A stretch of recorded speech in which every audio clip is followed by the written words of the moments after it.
the Canadian roundtable. Now, I just got to open up my screen here so I can see the chat. But, tonight we're obviously going to be covering Trudeau's ethics violation, his second one he's had so far. His administration has had, I think 5 so far. I know Frederick wants to cover China and Hong Kong, which, is a topic we should probably talk about as well. It's relevant and stuff in the news right now. And I also want to show a video of that insane, crazy Toronto woman. What other topics was there again? Oh yeah, and we're gonna go over and discuss the video that Rance Derrick, promoted or showed a little while ago about. Yo, what's up? Video's private, so no one can see it. Ah, fuck. Well, tell me that right away. I want your channel to go and look for the stream. We got to change the title from test as well. Okay, well that's good. Good. Actually, that's perfect. Then I can switch up the title, anyways. Well, that was a great intro. Yeah, it was. Ever see? I was like, why the people on the replay will see it. Yeah. It was only for a good reason. I wouldn't have interrupted. You're right. You're doing so great, and I wouldn't have interrupted you otherwise. But yeah, great. No one. If a tree falls in the woods and no one can hear it, you know what I'm saying, right? So. Okay, I gotta edit some shit anyways, so I can put it in the title. And yeah. You might want to also add. You might want to also California school district will not allow parents to opt out of LGBT. Here, let me. No, that's way too much. I'll just say anymore. Yeah, just keep it tight. You save something for your own channel. Only fit 100 characters in the title. Okay. No problem. Okay. Yeah, I'm already at 87. It's big Trudeau's second ethics violation, Scheer's Imam video, and saying Toronto woman and more. Right. So. We'll go with that. So we'll go Hong Kong, Trudeau. Oh, what the fuck? This looks weird. Let me promote your channel on ethics. Okay. Oh wait, that's why. Because I was. By the way, I've been back and forth with. His name Adam Daniel Menzie. He said he'd like to come on. All right. But, he said he can come on tonight and try Saturday, which is perfect because we can give him the phone number for Zoom.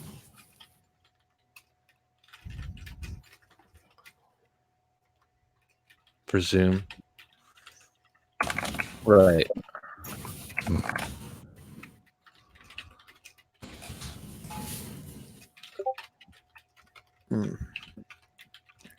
Just putting in some tabs there.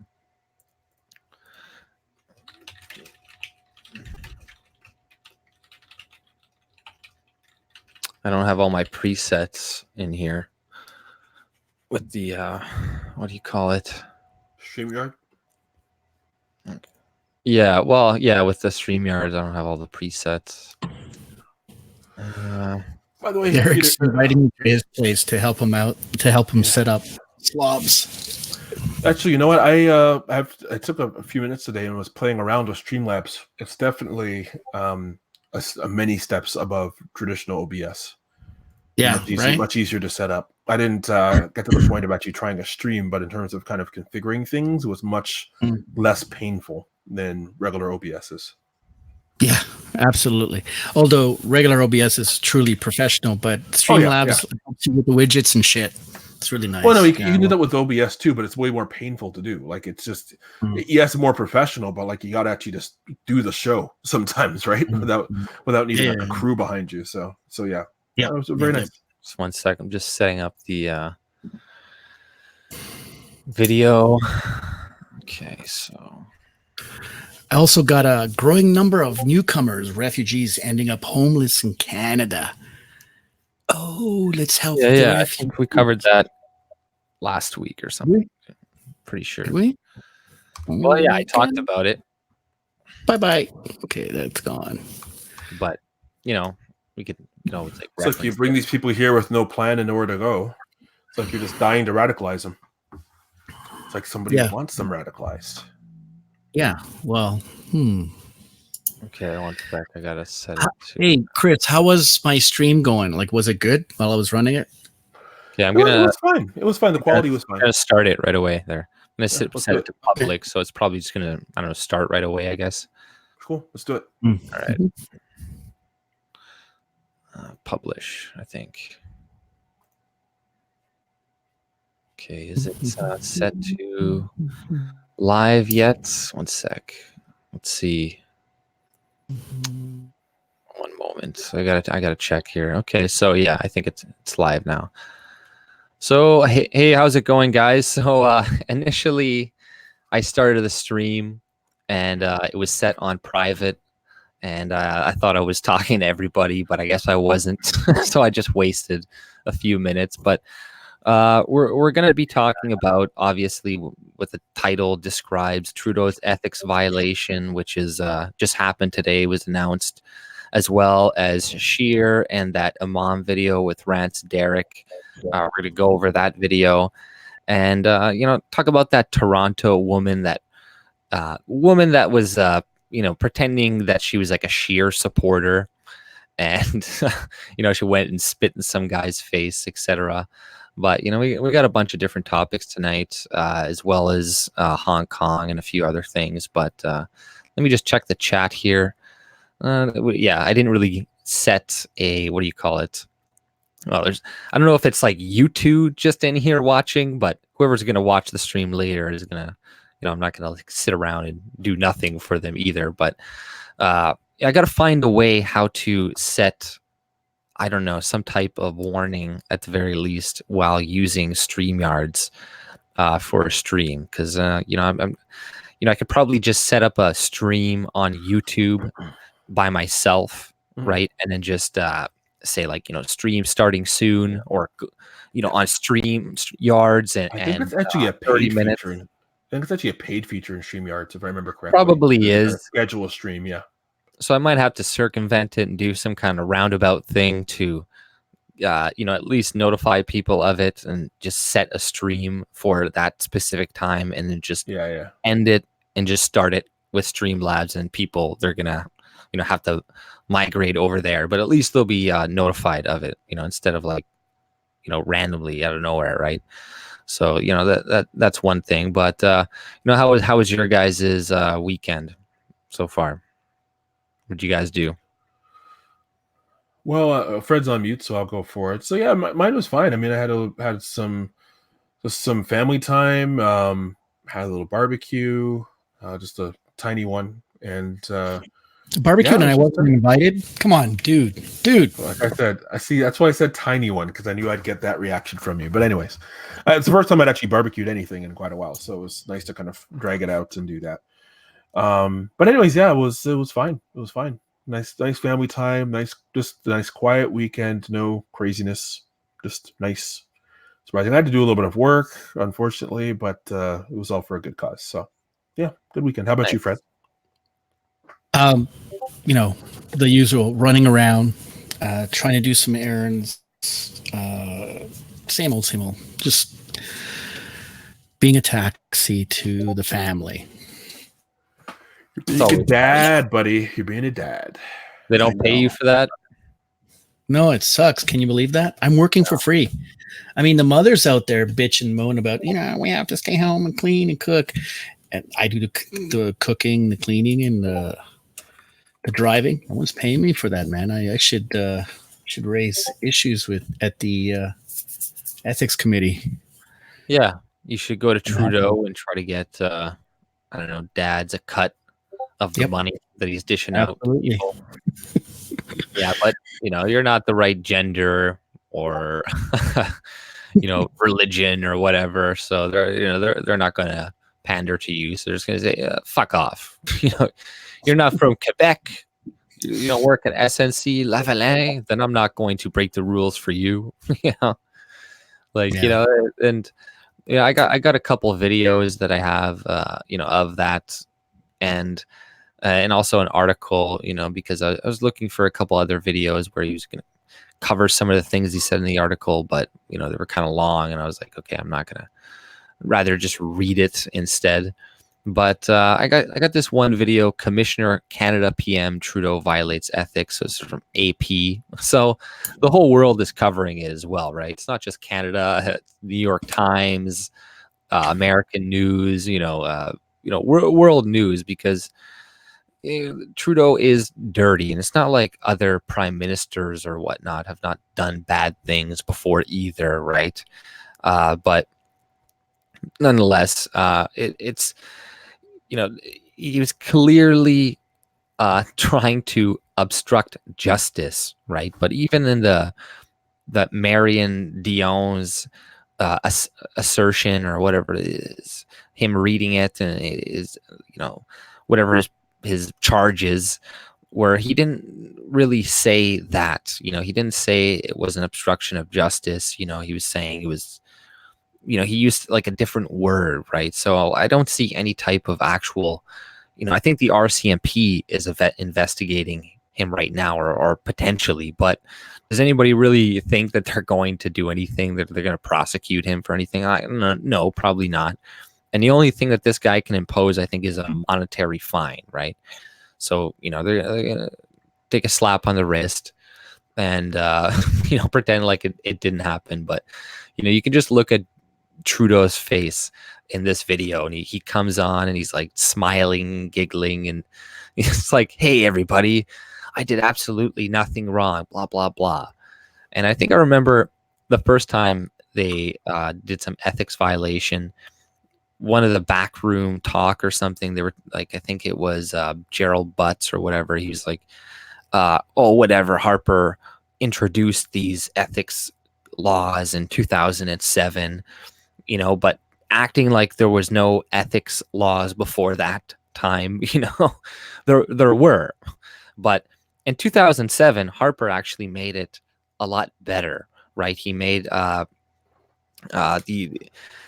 he added a lot more things, so then people, once they leave office as well, they couldn't go and join lobbyists and whatnot. So he actually did some pretty good when he did modify the laws in 2007, or 2007. But there were ethics laws and violations since the 1970s, right? So, but hey, I see a bunch more people are starting to show up. Hey, Julie Mora, how's it going? Hope you guys are having a good night. Hey, John Snow, long time no see, buddy. Hey, Jerry. Trudeau's as criminal as Scheer. Yeah, exactly. We're going to be showing a video later on about Scheer as well, and his interaction with that Imam guy, and how he just throws a lot of people under the bus. And, I don't even really want to mention her because I don't want to give her too much attention, honestly. But, Blue Apple or whatever, she's such a CPC shill that she completely ignores all the bad shit they do and all the shit that's happening that's like unjustified to the PPC, and being like, oh, it's all part of their plan. Like, she's terrible. In Winnipeg here, they're having a PPC rally, and then the anti-hate network called them and then got it removed or something, because they called and they're like, hey, you got a hateful group showing up there, blah blah blah. It's like, how does that benefit Trudeau in any way? You know what I mean? Same with not participating in the debates. Like, and even in one of the articles I was reading about in a Toronto Star, and they were saying, let Maxim debate, I saw Blue Apple, she's like the first comment below there. But I'm going off in a different direction here. But let's see. Hey, Sven, I think that I said that correctly. She must be a troll. There's no way she can be stupid. I refuse to believe. Yeah, I know. I think she is. Well, I think she's possibly a troll. I don't know. But no. We have to talk about that video, which is the one with Scheer meeting the Imams, basically selling Canadians under the table. And she says, just ignore that. She says political correctness isn't an issue in Canada. Like when I was arguing with her a while ago or something. It's not a problem. Well, what do you expect from someone that believes the earth is flat and we're a spaceship? So That's all I gotta say. All I have to say is ground control to Major Tom. Don't do that. But I'll Put go on and a I'll rocket ship and share that. Oh, sorry, Chris. Go ahead. no, it's okay. Go ahead. Let's see here. Trudeau's second ethics violation. There, 1 second. Okay, this is the video here, I believe. Okay, so you guys can see it, right? Yep. All right. Can you hear it? Nope. It's probably pretty low right now because there's no actual. It's very low. Yeah. Do you have any plans to resign or at least apologize formally? I recognize that this was a situation that shouldn't have happened. But my desire to protect Canadians and at the same time to protect the integrity and the independence of our judicial institutions remained throughout. We recognize that the way this happened shouldn't have happened. I take responsibility for the mistakes that I made. At the same time, we learned many lessons through that, and we're aided and will be aided by the McClellan report, which has been released today. As I said, I take full responsibility. Why is he so much more out of focus than like these two people in the background? I don't understand. It's weird. This guy is such a lying piece of shit. We just see how he's just like, yeah, this is not a big deal. Don't worry about it. Stops with the Prime Minister, and I assume responsibility for everything that happened in my office.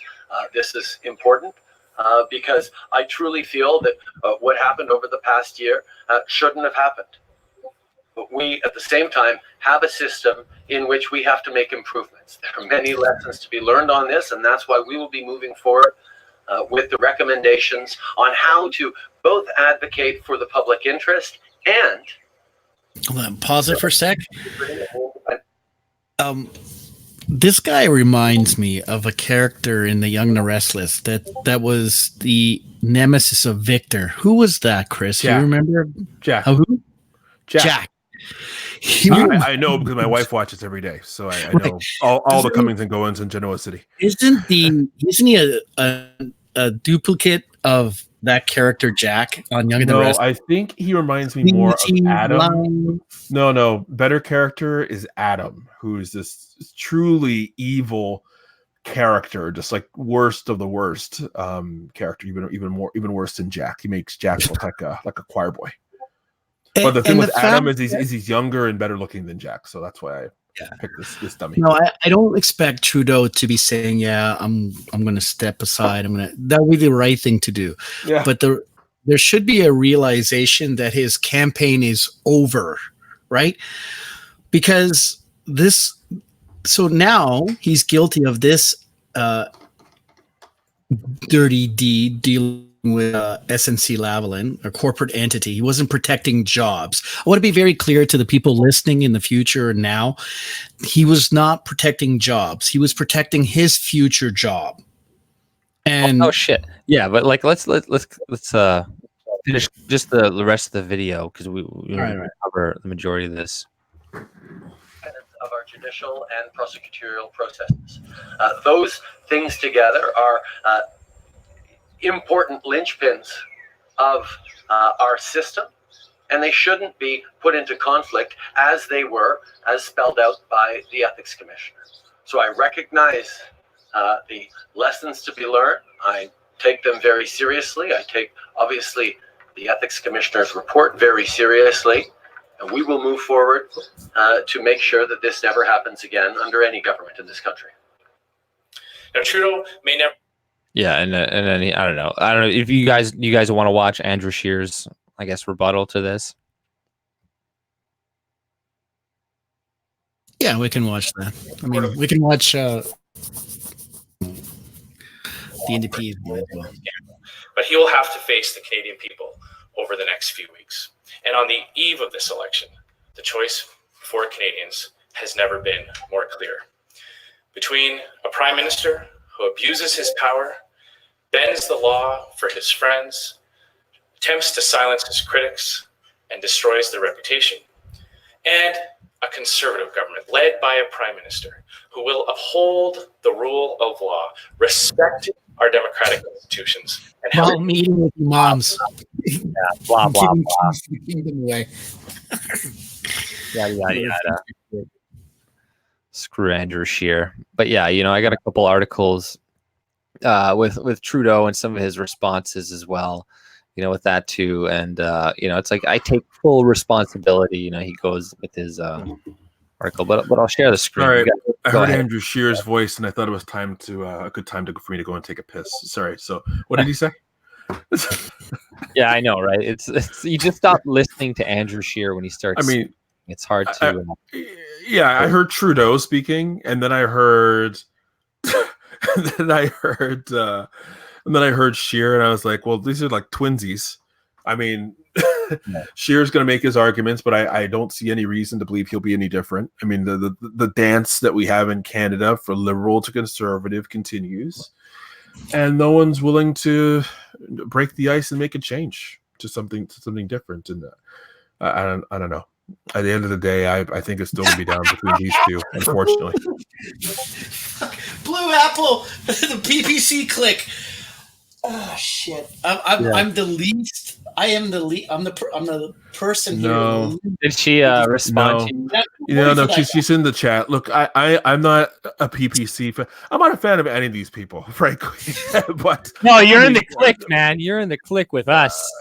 I'm guilty by association. I've been unpersoned. Chris, she's gonna do a hit piece on you. Oh, I'd love to see that. Oh, please.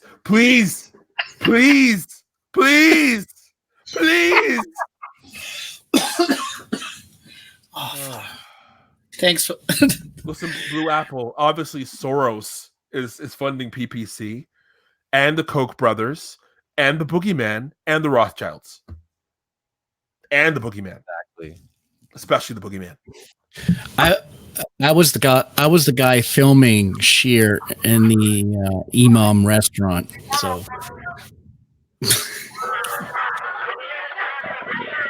listen, Blue Apple. You watched that video with that Fred will show a little bit later, and you tell me how we're supposed to react to Scheer afterwards. Yeah. We're all ridiculous. Anyways, sorry. Go ahead, AJ. You were about to show some more. Everybody needs to direct. Well, I'll question them right now. Who is funding the PPC? Like, I don't know. I don't have a direct line with people. Like, who cares? Honestly, at this point in this world of politics, who gives a like? To me, and it may be a different scenario. They're all fucking dirty, but you have to vote for the PPC. It's more fuck you to all these four parties that are fucking up Canada, the NDP, the Green Party, the Conservatives, and the Liberals. And when we watch this video together with Scheer with the Imam, calling out, Faith Goldie, wanting to throw her under the bus, like, when you start calling everybody crazy, then maybe you should start looking inward, right? Like, remember, when you're pointing at someone, there's three fingers pointing back at you. So, I don't know. Like, I'm voting for Bernier. I don't have a lot of faith in the guy. I'm just voting for him as a coup d'etat to the party establishment that's been governing this country for centuries. So, and tired. And Blue Apple, like Frederick didn't even vote before, right? So nope, he's not splitting the vote with people. Like, a lot of these people voted for Trudeau before as well too. So I don't know. Yeah, you have a conspiratorial mindset. I'm not saying conspiracies are all. I'm not trying to dismiss you because of that, but I'm just saying that you go and you're like, oh, they're all a part of that clique. Like, what clique? Like, people support somebody and they all happen to support somebody and they happen to be like YouTubers and shit. Like, what do you want? I'm sorry, it just happens to be that way. Let's move on with the article you have here and then play that video for everyone. So, because that's an important video to watch. Yeah. But whatever. Stop trying to derail us, Blue. Stop it. All right, but so I highlighted a little bit of this because I didn't want to read the whole thing. He's like, I take responsibility, Trudeau says in the wake of damning report on SNC. So that was part of his speech there, but there's more, covers a little bit more of it here. In his report released Wednesday, Dion wrote, the evidence showed there were many ways in which Mr. Trudeau directly or through the actions of those under his direction sought to influence the Attorney General. The Prime Minister, directly and through his senior officials, used various means to exert influence over Ms. Ribould. The authority of the Prime Minister in his office was used to circumvent, undermine and ultimately attempt to discredit the decision of Director of Public Prosecutions, as well as the authority of Ms. Wilson Raybould as a Crown Chief Law Officer, Dion said. So one of the changes also that Harper, I think, made, it was in 2007 to the Ethics Commission, is that it was the first time that it became independent from the government. So now it's an independent body where they run for about 7 years, right? So that is a good thing, because obviously we know how things work out when Trudeau employs people, and other than Raybould, most of the time they circumvent shit, do what he wants. Or do we really think that lady that he appointed as the commissioner of the RCMP or something is going to investigate? No. Well, we found no reason to do this, blah blah blah. But we'll go a little bit more. So I guess this is probably a little bit true. Says the buck stops with me.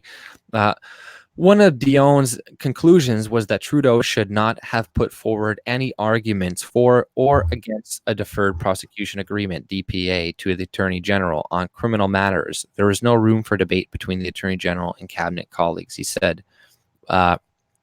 Trudeau, meanwhile, defended his conduct, saying he was trying to avoid negative consequences of a criminal prosecution of a major employer. Like that's not an excuse, but I was trying to get them off the hook because they're a huge employer, and my job as Prime Minister is to stand up for Canadians and defend their interest, he said. Yes, it is essential that we do that in a way that defends our institutions and upholds prosecutorial independence, but we need to talk about the impacts on Canadians' right across the country of decisions being made. I can't apologize for standing up for Canadian jobs. So that's his response to this. I'm not going to apologize. I saved jobs, So at the end of the day, yeah, he's still just going to pander to Quebec, right? That's what he's saying there. He can impose financial penalties on public, like this guy, the Dion guy, on public office holders for failing to meet certain reporting requirements, such as declaring a gift. But those penalties do not apply in this case, a spokesperson for Dion said in the statement for CBC News. An interview with Dion as part of the commissioner investigation, Trudeau denied he tried to improperly influence Wilson Raybould, but said he felt that the former justice minister did not adequately consider the possibility of negotiating a DPA with SNC-Lavalin. So, he just created it in 2018 because of the consistent lobbying from SNC. And he's like, well, I didn't think it was me influencing it. Well, clearly, but you have to be extremely biased or stupid not to think that he wasn't. But he said he considered a DPA in the public interest and thought Wilson Raybould should be reminded of alternatives to criminal prosecution for alleged corporate wrongdoings. Another thing is they're like, jobs. There's other contractors who are also bidding for those jobs that weren't SNC-Lavalin, so you wouldn't have lost any jobs. They would have just went to a different company. Once again, Trudeau said he was concerned that a criminal prosecution could have a wide-ranging consequences for SNC-Lavalin employees, shareholders, customers, and suppliers. that could threaten the continued viability of the major firm. He also said substantial infrastructure projects such as Montreal Champlain Bridge and the light rail system built in part of SNC-Lavalin would be in jeopardy if the company were convicted. So, you know, just that should, you shouldn't even be using that as an excuse. Like, in a submission to Dion made by Trudeau's lawyer, the Prime Minister said that even before the SNC-Lavalin affair became public, through a media report, he had concerns about Wilson Raybould's competence as Justice Minister, and he was troubled by significant friction between the BC minister and her other cabinet colleagues. Mr. Trudeau, so, you know, a while ago, you know, he's trying to say that she was not listening to him and all that crap. Mr. Trudeau legal counsel further submitted that Ms. Raybould failed in her duty as Attorney General to acquaint herself with all relevant facts, Dion said. Rather than making a meaningful independent decision of her own, Ms. Raybould reflexively deferred to the Director of Public Prosecution's decision, which was the right move, actually. Based on testimony provided at the House of Commons Justice Committee, Wilson Raybould considered whether to pursue a DPA for 12 days before deferring to Kathleen Roussel, the Director of Public Prosecutions, on the matter, right? So she just let the other girl do her job. It's not like she deferred. Wilson Raybould has the ability to come in and offer that and to say, and to ask her, Kathleen Roussel, to offer a deferred prosecution agreement. So it's like, you know, it's really up to her anyways, but what's her name has that ability. But what she would have to do, Wilson Raybould, is she would have to write a written letter in the Montreal Gazette saying that she influenced the prosecution of that case, and she said to offer deferred prosecution agreement. So, you know, they just leave out so much shit. As part of his investigation, Dion found that former Supreme Court Justice Frank Lacobucci, who was acting as SNC-Lavalin lawyer at the time, prepared a report to be delivered to Wilson Raybould to outline the legitimacy for her to intervene in criminal matters. After the federal Liberal government introduced amendments to the criminal code allowing DPAs, also known as remediation agreements, in February 2018. Another retired Supreme Court Justice, John Major, prepared a complimentary report on whether the refusal to pursue a DPA with SNC-Lavalin was unlawful. Both reports were delivered to the Prime Minister. So, like, that's... Imagine, like, a lot of people saying, hey, you gotta use this deferred prosecution, and some ex-retired Supreme Court justice is like, it could be unlawful for you not to give them a DPA or something. Like, well, no, we're not pressuring you. We're just saying you could maybe go to jail if you don't do it. Wilson Raybould told Dion she never reviewed the reports. Trudeau said he too had not seen the content of the briefs, but their legal opinions informed his beliefs that it was illegitimate for Wilson Raybould to direct prosecutors to consider alternative legal options. However, the alternative legal option for addressing corporate wrongdoings was made law only after aggressive lobbying efforts by SNC-Lavalin and its affiliates. So, like, you know, we know all that. Starting in 2016, the company's leadership met with Trudeau. Trudeau told Dion he was unfamiliar. You know, he plays stupid like he usually does. Oh, I didn't know I couldn't meet with these people about this and whatever, right? While in office. After some public consultation, DPAs were added to the budget implementation in February, right? The ethics commissioner said his review of SNC-Lavalin affair turned up troubling tactics and behavior by some of the country's most senior public office holders, including inappropriate consideration of partisan politics interests when discussing whether to proceed with a criminal trial. Dion said discussions between Trudeau, former Privy Councillor Clerk Michael Wernick, his senior staff, and Wilson Raybould after political fallout in Quebec, if the federal government did not reach a DPA with the company, were improper. See, he used the word improper, right? Not like illegal. It's just improper, so, he's not going to be prosecuted for anything. During a September 17, 2018 meeting about the legal matter, Trudeau reminded Wilson-Raybould that he was an MP in Quebec, the member for Papineau. So, he's like, hey, I'm a riding in this area, right? So clearly, again, he said further talk in 2019 federal election was evidence that Wilson-Raybould felt considerable pressure from Prime Minister to reach a conclusion favorable to the governing party. So yeah, I think any idiot could analyze what they did over the span of time and be able to conclude that. So, like I said, it's a good thing that it's independent at the very least. So that was a good thing that Harper did do in 2007.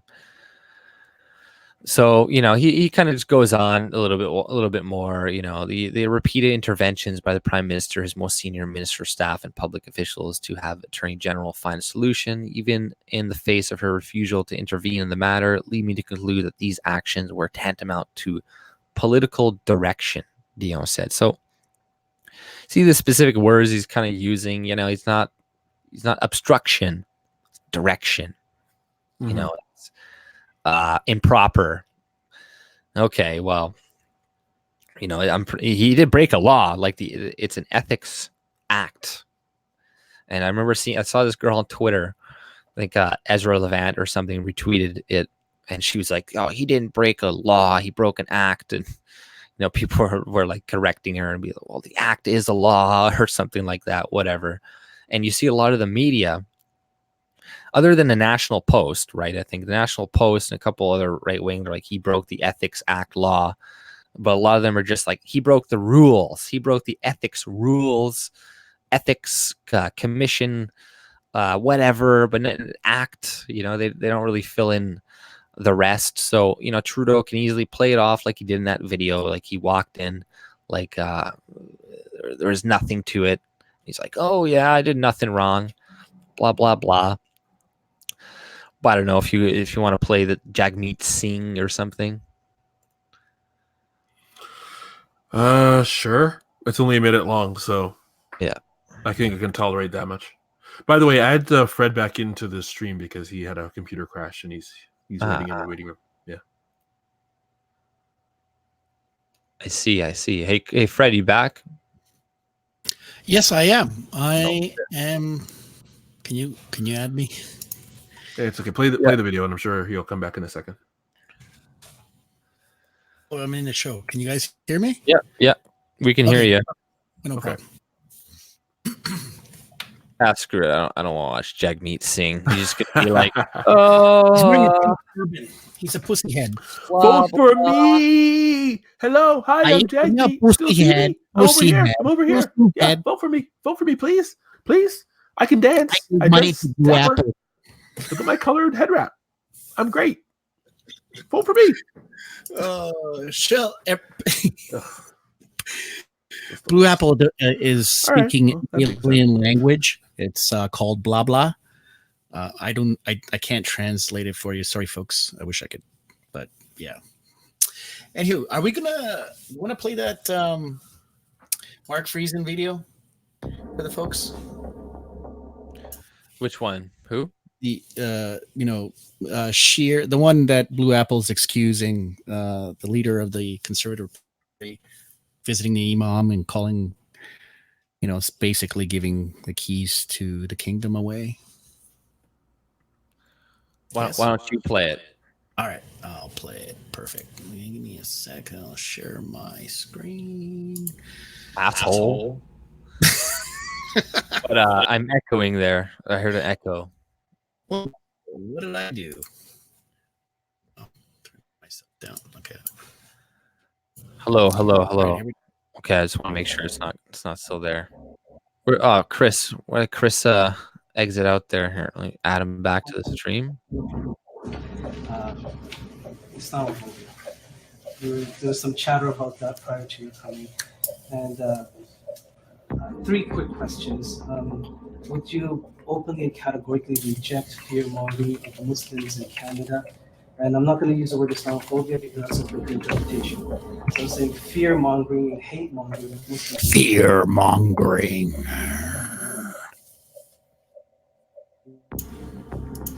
So the first question, yes, absolutely, we denounce all fear mongering. According to this video is a hit piece to hide PPC's money problem.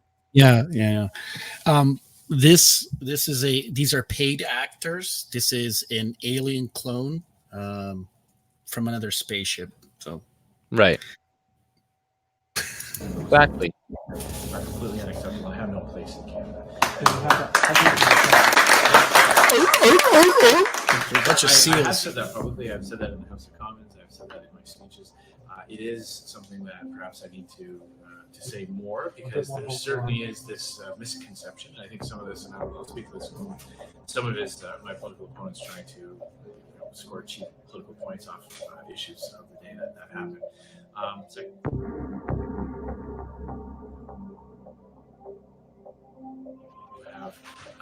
Have made public comments in the past that are derogatory and single out the Muslim faith, that unfairly target or that spread the fear about the Muslim faith, or that would feed into those elements that try to aim or to unfairly target the Muslim community. We have told people that they are not welcome in our party, and they cannot party in a place in our movement.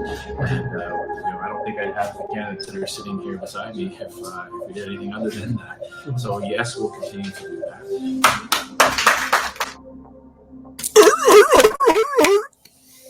Good seal, good.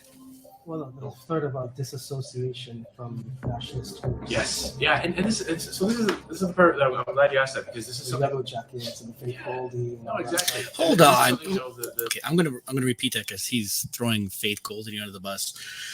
Blue Apple says I could easily make a similar one on Max. Okay, please do. You're gonna do it tomorrow? Great. Everybody, we're gonna go to Blue Apple's channel and watch the hit piece on Max. I mean, besides dropping his drawers at the sight of a panty and just losing his mind and fucking up like the legislation on LGBT speech and everything else. But who gives a fuck when you see this guy? He hasn't addressed the immigration problem. You saw Michelle Rampal speaking to a tranny who wants to little kids so they can turn them into little freak shows. You have this guy, never addressing the problem of immigration. Like, give me a break, please. I think it's time we split the vote. the Liberals are definitely trying. Just gonna rewind it here a little bit. Yeah, and this is the part that I'm glad you asked that, because this is The something. yellow jackets and the fake Goldie. No, exactly, and this is something the Liberals are definitely trying to make very weak links. I've always a friend of mine back in Saskatchewan has always told me that you've won an argument with a Liberal when they start accusing you of things like this. When they start hurling those personal insults and drawing those links because they have nothing else to argue with. So we had an event on Parliament Hill called the United We Will Conference. It was organized by people who have been out of work in Alberta, who have lost their jobs in the energy sector, and they were protesting the carbon tax and legislation against the pipelines. There were other elements that tried to graft onto it, and the organizers of that event said, absolutely, you're not welcome. They were told that this was an energy sector. Faith Goldie was on the street after I spoke and got up and said something. It was not sanctioned as part of the event, but it was just enough for the Liberals to start making completely baseless attacks on me. It's completely unfair, and it's actually, I find it very disgusting that they would use the very real elements in our society that need to be pushed out of mainstream Canadian conversation. We need to denounce. Yeah, the very elements that need to be pushed out of society, which is the Christian ethics that built the country, the Canadians that built the country, so we can invite imams who spread hate, real hate, violence against women, and playing shot put with gays. Well, I'm not too, not going to talk about that issue, but nevertheless, and want to bring Sharia law and change our society that they ran away from. Okay, Apple, you get that? Sentiments. And to try to paint kind of a broad brush, I believe actually makes that because they're listening to do it. Does a disservice to the desperate people who are out of work in Alberta who are not fairly linked to everything they could. My commitment to you is to always be very vocal against those types of individuals and organizations. We're completely disassociated. We sent that message that they're not welcome place in our party. They start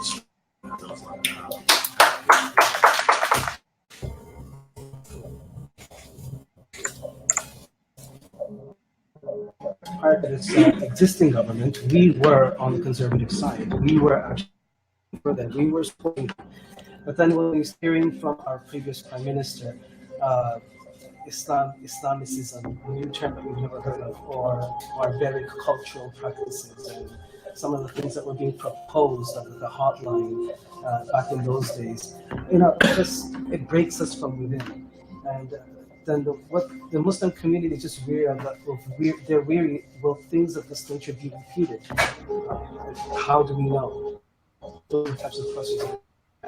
I appreciate that, and it's obviously it's difficult for a politician to rebuild trust once it's lost. And I can understand where you're coming from, and I'm not surprised that you would raise these concerns. We've certainly heard that as feedback from our candidates in the last election. Scheer looks like the kid I used to beat up in high school. Had the support of your community. He has definitely been stuffed in a locker. It was really out of desperation. That's really what it was. It was really out of desperation. I was just saying this yesterday. He's really just trying to get out alive. Like I don't even blame him. Look at this Goomba. Goomba 1 and Dumbo over here. Called heavies. I can make that commitment to you that those types of policies. Or excuse me, tokens. Goomba and Dumbo.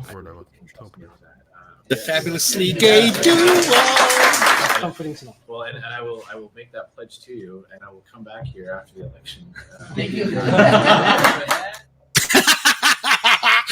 Julie, they are squeezing his nuts under the table. That's why he's smirking. He's getting off. His little tiny jubilees. So, of course, it is good to respect them, and they have their rights with the government. However, such values are kind of prohibitory in the Muslim community. And did you guys catch that?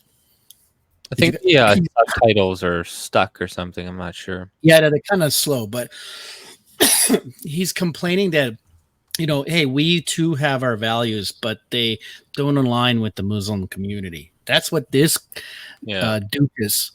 So we have Goomba, Dumbo, and Doofus here complaining about. He's looking at his cell phone. People are sending him messages. And look at this guy. He looks like an Indian version of Columbo. Good God. So I'll try to. One more question. Allah. Go ahead. Why are women at the table? That's like, why? I don't get this. Without their hair covered. What the heck? However, such values are kind of prohibitory in the Muslim community. And what is the Paramount Fine Foods? We wanted to request you not to enlighten such values are kind of prohibitory in the Muslim community.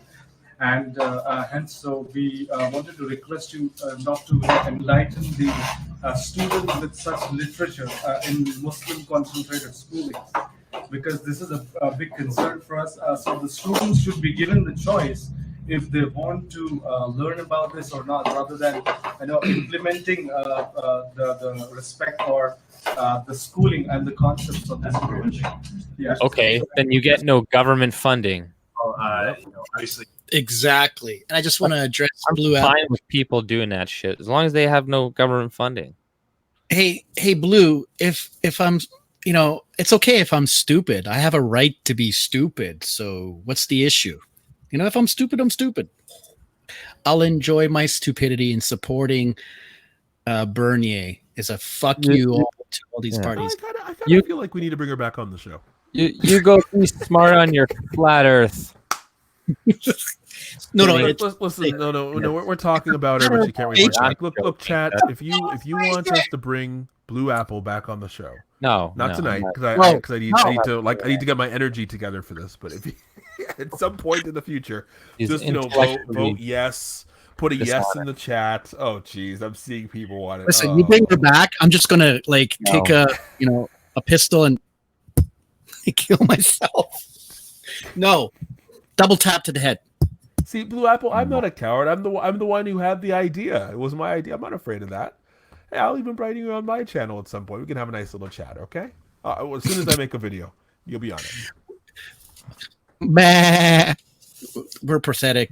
Everybody in the chat, we're all pathetic sheeples. She won't come on the show. Wait, hold on. You won't come on our show when we're the cowards? Oh, Blue Apple. I was trying to do the Christian thing and give you an opportunity to have equal platform to defend yourself. And now we're just going to savage you. That's what's going to happen. I censored her. Put her in a timeout. Timeout for a week. Oh, yeah. I think she has she has a penchant desire for Goomba over here.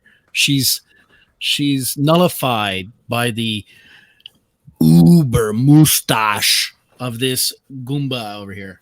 All right, let's play this. Yeah, it's important that we promote respect and tolerance of all people. Which, as Jack mentioned, that is a thing is about school issues, and that is provincial. So I will defer to some of that, but I can tell you that we in the Conservative Party believe very strongly in treating all people, LGBT, any other community in Canada equally, and ensuring that they have fundamental human rights. And at the same time, things like parenting and education is also very important as well. I think that's probably the point that you're doing, is having parental say in some of the curriculum and things like that. So that is provincial. So I will defer to Premier Ford on those types of things. But thank you.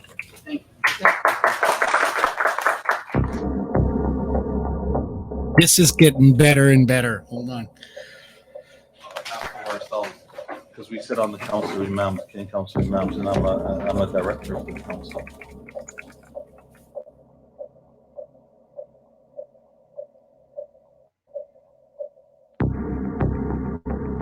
So what is the position of Islam on homosexuality? They asked me this. It's a newspaper, right? So I said, put my name in the paper.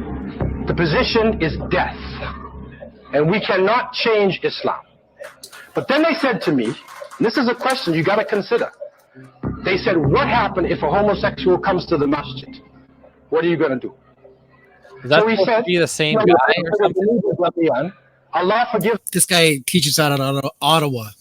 No, but the guy speaking, is he supposed to be the guy sitting at the table or something? No, that guy he's an imam in Toronto, but this guy's part of the same imam, like, the group of churches that are affiliated. He's the one in Ottawa, and they kind of like best friends. So you're just playing, because he's saying what he's going to say next is that it's not fair that Christian churches can speak hatred, that they get funding and they don't. So either defund them or give them the money. That's hilarious, because they're the ones not getting funding for the summer programs thing. Specifically, it's affecting Christians. So Chris can talk to that. He knows more about that. But yeah, I guess continue with the video or something. All sons. If he's serious, and a person came to me, and he came in the office and he said he was homosexual, and he cried. And I said, what happened to you, man? And he said, my father abused me. He's a Muslim. So we felt sorry for the guy. I said, brother, you know you're sick? And he said, I'm sick. So he sent him to a Muslim psychiatrist so he can work through his problem and then bring him back into the masjid. So anything can come now these days. Pause that for a second. What? We cannot. Is he basically not talking about conversion therapy? That's been outlawed. That's been outlawed in Canada, apparently. He's just talking about conversion therapy. Come on. I don't know. So far, all the abuse that Christians in the church have taken over this LGBT nonsense. These guys want to say, "Oh, well, it's against our religion." Yeah, it's against mine too. It's against every religion. Yeah, pretty much. Anyways, okay, go on. Yeah. I don't know. Is this Klingon food? Allow, in the name of Islam, gay masjid to come. We cannot allow this, man. And they're trying to do this. It goes with Zionism. And really, it seems like, Allahu Alam, if we went to Dajjal as his army, like it was going to be mostly Yahud, there'd probably be homosexuals with him too. You know, over the last year and a half, some of from the CRA perspective, they have been certain messages, This is it. This is where he talks about, complains about the CRA and not getting money because the Christians are. Certain Islamic organizations that have been looked at quite seriously through the lens of CRA, and some of their some of them were found to have been donating to Islamic terrorism, like some charities. It's a small detail that's being left out by this guy. Yeah, but don't worry. This was all staged, right, Blue? It was all staged. Don't mind this. We shouldn't be concerned about it. I do have one question. How did this video get out? Like, I think it was like, what the fuck is going on here? But like, look at the thing, like the subtitles: charity designation DPaul suspended, and I'm not, or what the fuck? Oh, okay. Well, there was something there, but he said I'm not defending it. Right. Essentially, he said I'm not defending it. Charity status for funding. Oh yeah, okay. Those are stories I read in 2017 or around that time, anyways. So that's what I was thinking about. Thanks, Sven. Sven said CPC Insider leaked it. Right. Oh, okay. Makes sense. Faye, the women here are, I believe, the one to the right here in pink is probably a conservative admin. But yeah. And Canadian Rebel makes a good point for optics. Their hair isn't covered. They're sitting right at the same table. Yeah, where's the bacon? So far, I don't see anything too bad, to be honest. I'm like, you know, he's pandering to Muslims. I expect that. He hasn't really, you know what, like, you know, there's that typical answer politicians get where they're not necessarily like when they're like, oh, have you denounced this person or that person? And they'll say, I denounce hatred and bigotry in all its forms or whatever, right? And you're like, okay. But I think you're taking it too easy on him because... Well, I'm saying the part where he's talking about... It's nothing but hate, right? Look, but here's the thing. Scheer's just trying to get out alive here. He doesn't want to get his hand chopped off. He doesn't want to get his head chopped off. It's a religion of peace. You know, he doesn't want to walk out in one piece, you know, so... I mean, religion of peace means out in one piece. So what the fuck did Faith do to Canadians? What? She went. I mean, she herself pandered, right? But not like this. Not like this. So, you know, there's something called character, and you don't walk into something like this and expect that. Oh, you know, this is for the good of the people. These people are saying, "Hey, we want funding, even if we say hatred things. We want people to, if there's anything about Muslims, people criticizing Muslims, we want you to take note on it, you know, action it. Like, I'm sorry, this is bad. It's really bad. Anyways, I'll play it. The designation have been pulled, suspended. I'm not defending the organizations because there were some wrong things that happened. Some, however, there is a mosque in Ottawa that their designation was pulled because of speeches that was made by some of the imams. We sit on the Canadian Council of Imams. Some of those imams we know their speeches. Don't forget about Takia. 3 quick questions. Would you openly and categorically Scheer's responses? And I'm not going to use the word Islamophobia because that's open to interpretation. So sorry, fear mongering. I don't mean like keep it playing. I just mean like I'm just interested like what they're saying. Meet Abu Usama. That happened. Some, however, there is a mosque in Ottawa that their designation was pulled because of speeches that was made by some of the imams. We sit on the Canadian Council of Imams. Some of those imams we know Their speeches were taken out of context. Very bad. Meet Abu Usama at-Tahabi. If I were to call homosexuals perverted, dirty, filthy dogs that should be murdered, that's my freedom of speech, isn't it? It was one of the reasons why they pulled the designation from them. And we found it very, very disturbing, A. B, it seems like that the Muslim organizations, charity organizations, were more targeted than other organizations. Because there has been, over the years, there have been in other places of worship, outside of Muslim places of worship, people who have been invited to spread fear about Islam and fear-mongering against Muslims. Jihad in Palestine. What's the most beloved and favorite thing to Allah? Jihad in fi sabilillah. The CRA says the mosque failed to disclose the names of speakers, but government agents were able to uncover posters advertising guest appearances using some basic online searches. The document said there is no record of what the speaker said in the mosque, a requirement for charitable organizations. See, guys, you got to remember that in the Muslim faith, taqiyya is a big thing. So play the victim when you're weak, when you're strong, then come out strong. It's a tenet of theirs.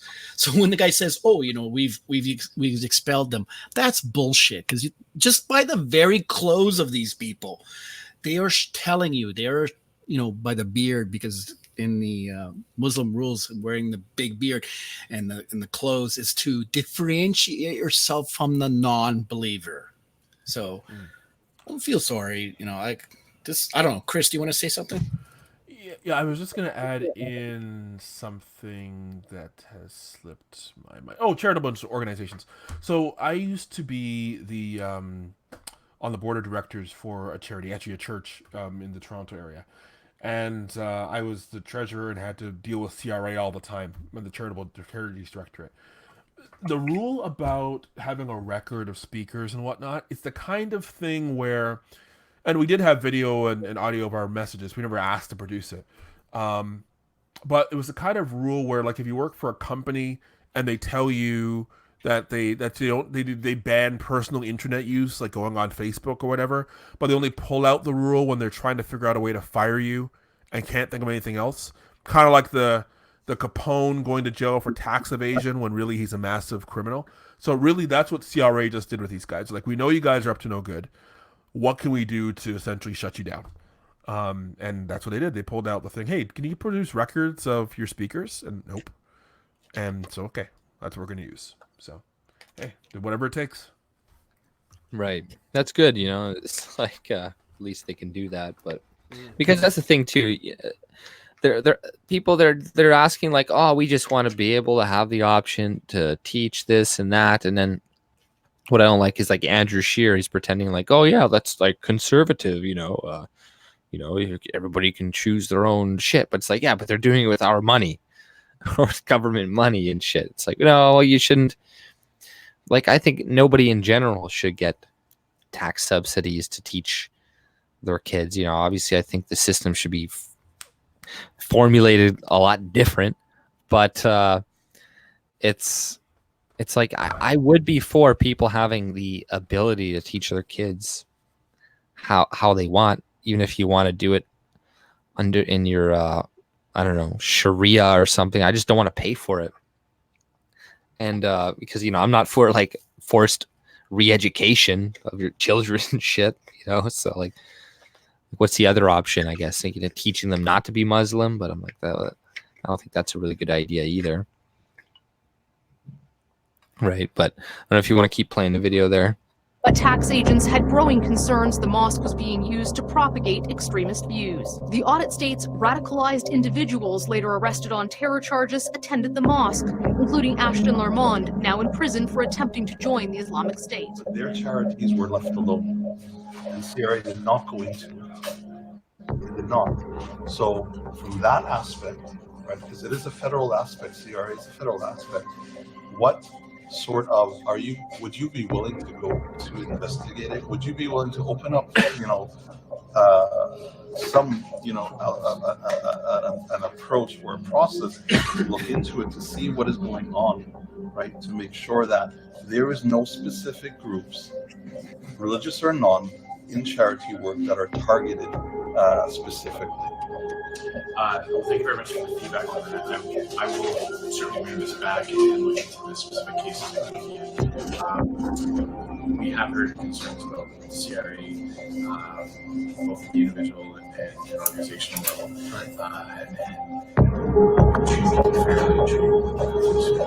So let me commit to going back to you. I think the key thing for people is to feel that there is fairness. There's fairness, exactly. If there is a principle that's being applied, that it's applied across the board, and that there's transparency. And if there are decisions taken, it's clearly understood. So I think kind of three pillars of that would be fairness, transparency, and then the ability to have an appeal heard. So if there is supporting evidence in some way, this speech was not, taken out of context, or it was clipped and that.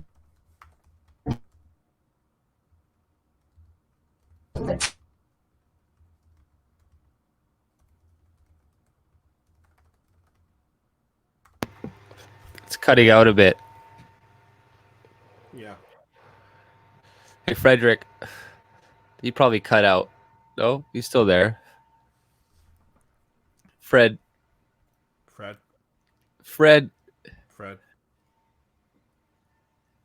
Oh, God.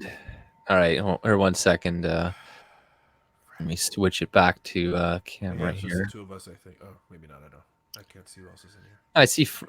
What's his name's there, but 1 second. But yeah, I don't know. Back in, I couldn't hear anything. I had to reboot. I was I'm watching that and I'm like,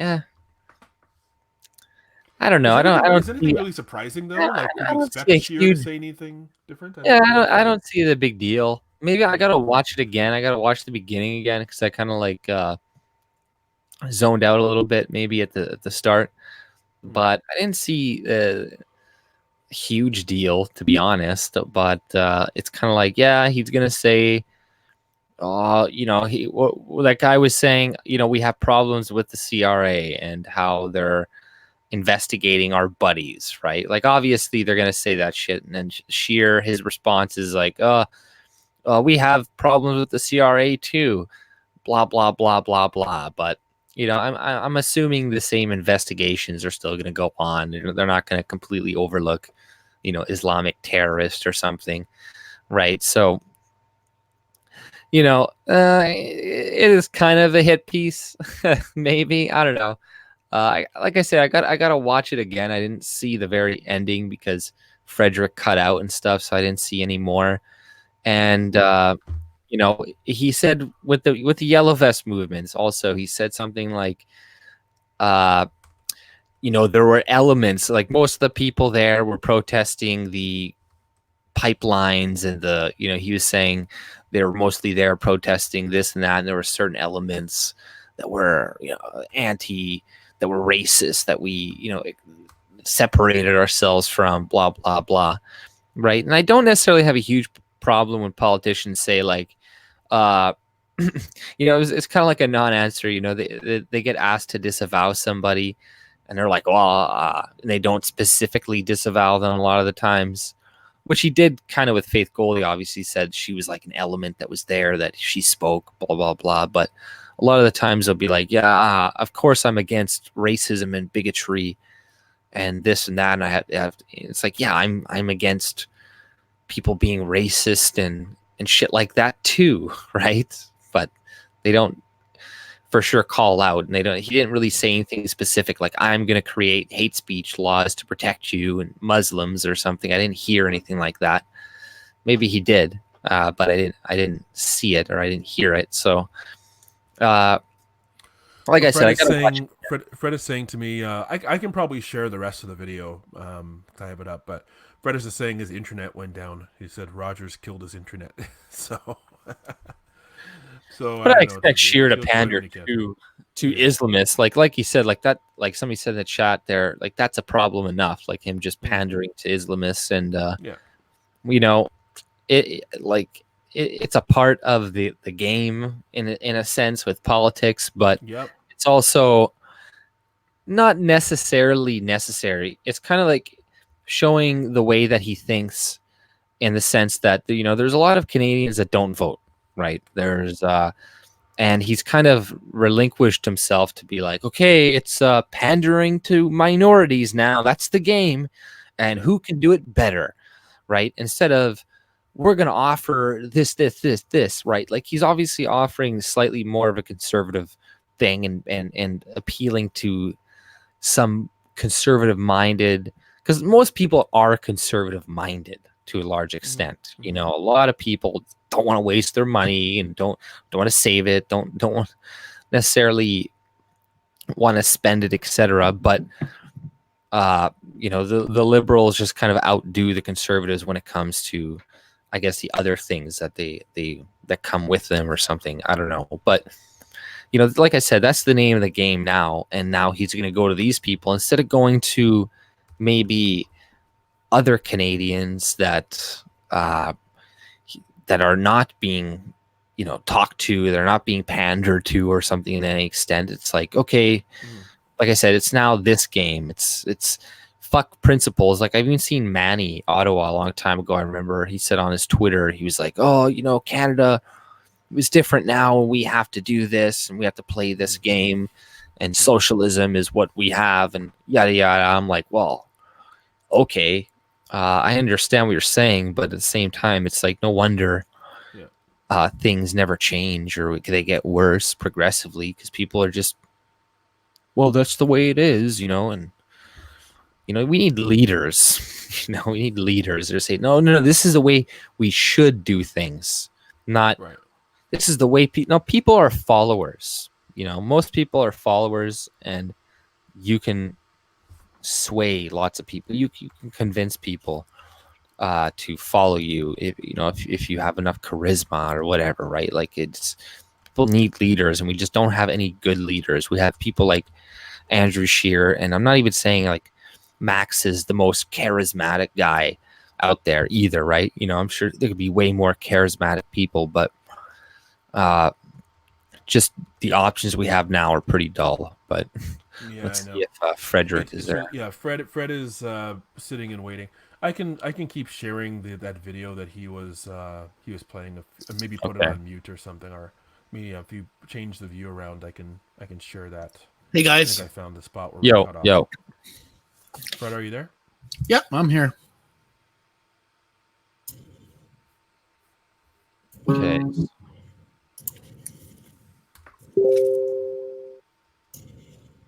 Who's gonna share it? Is it gonna be Frederick or? I'll share it because I can share it, or Fred, I got if it he here. has it up. Yeah.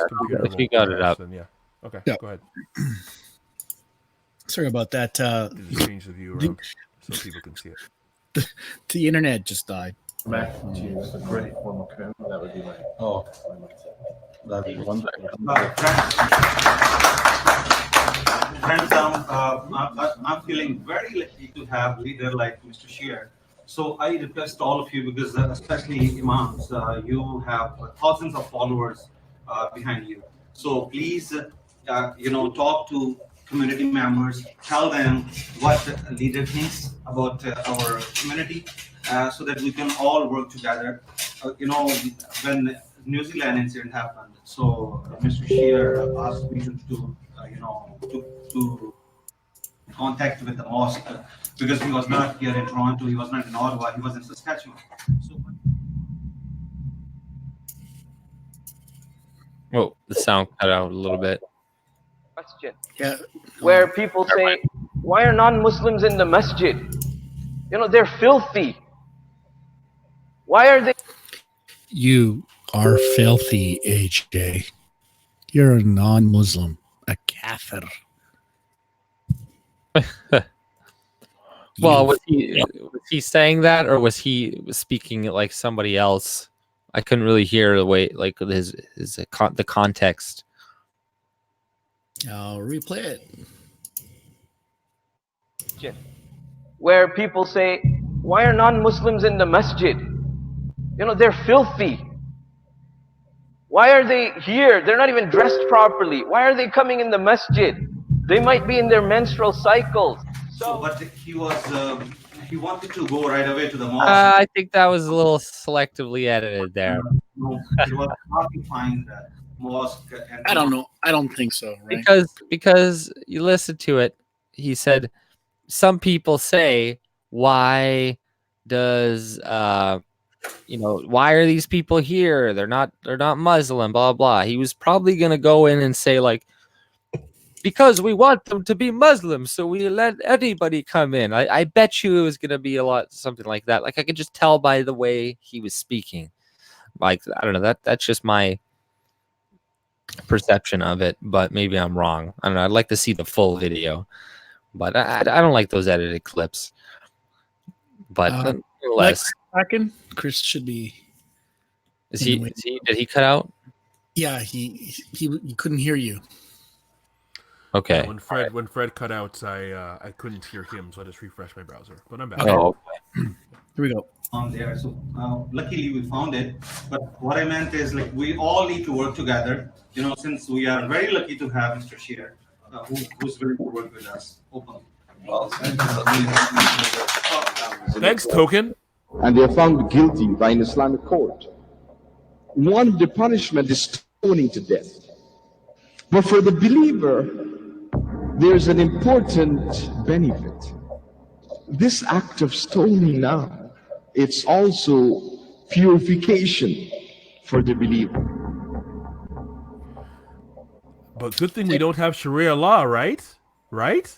Yeah, no, absolutely. But if I may, if AJ will allow me, I would like to play a clip of a new documentary of how evil Christians are and the connections they have across the globe.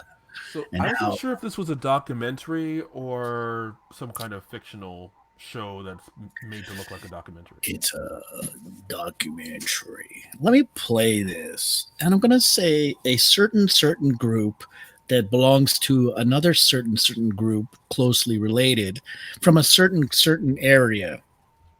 Here we go. So you mean Jews? Jews. In my 20s, I stumbled my way in, and what I found is a secretive Christian organization called The Family. They've been hiding in plain sight for over 80 years. This was a group with tentacles around the world. A humble example of leadership that the world has never seen. A breathtaking enmeshment of church and state. There were congressmen, senators, world leaders. And they say it's about faith, but there's a shared understanding that what we're really about here is power. I'd like to single out Doug Coe. Doug Coe and all of his associates. I'm grateful. Doug Coe is the longtime leader of The Family. He's the most powerful man in Washington you've never heard of. He's a Christians. The more invisible you can make your organization, the more influence it will have.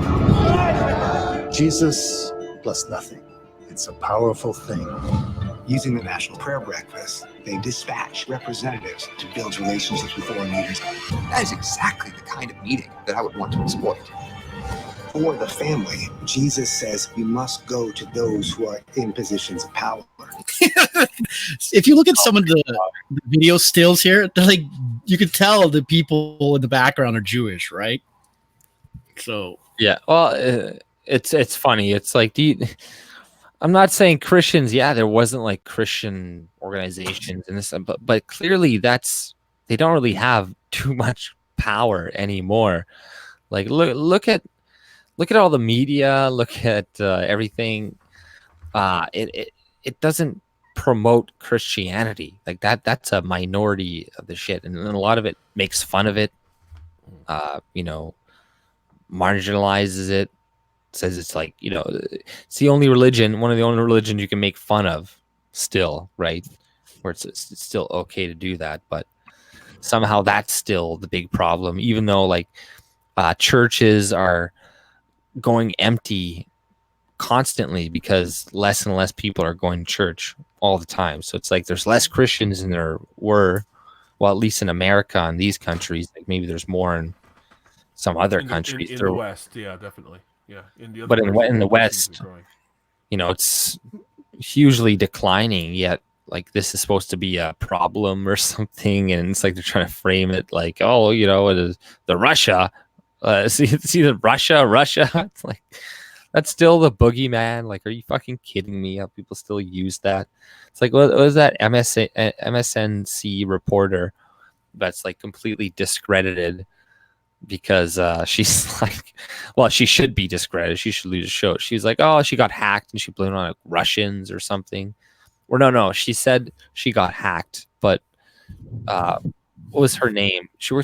She said I don't know, she was making fun of some senator for being gay or something, and she said like the Russians hacked her, and you know, I don't know, it's just ridiculous. But what are you sharing, Frederick? There, hail Satan. So I just wanted to show briefly of the trailer that's now on Netflix. You know, so yeah, and it was put together by a Jewish person, of course. So this is Hollywood, so water is wet. Yes, Jews are everywhere. That thing you talked about with the Muslims about was it the thing where they kind of act meek when they're not in power and then they calm down. What was that thing called again?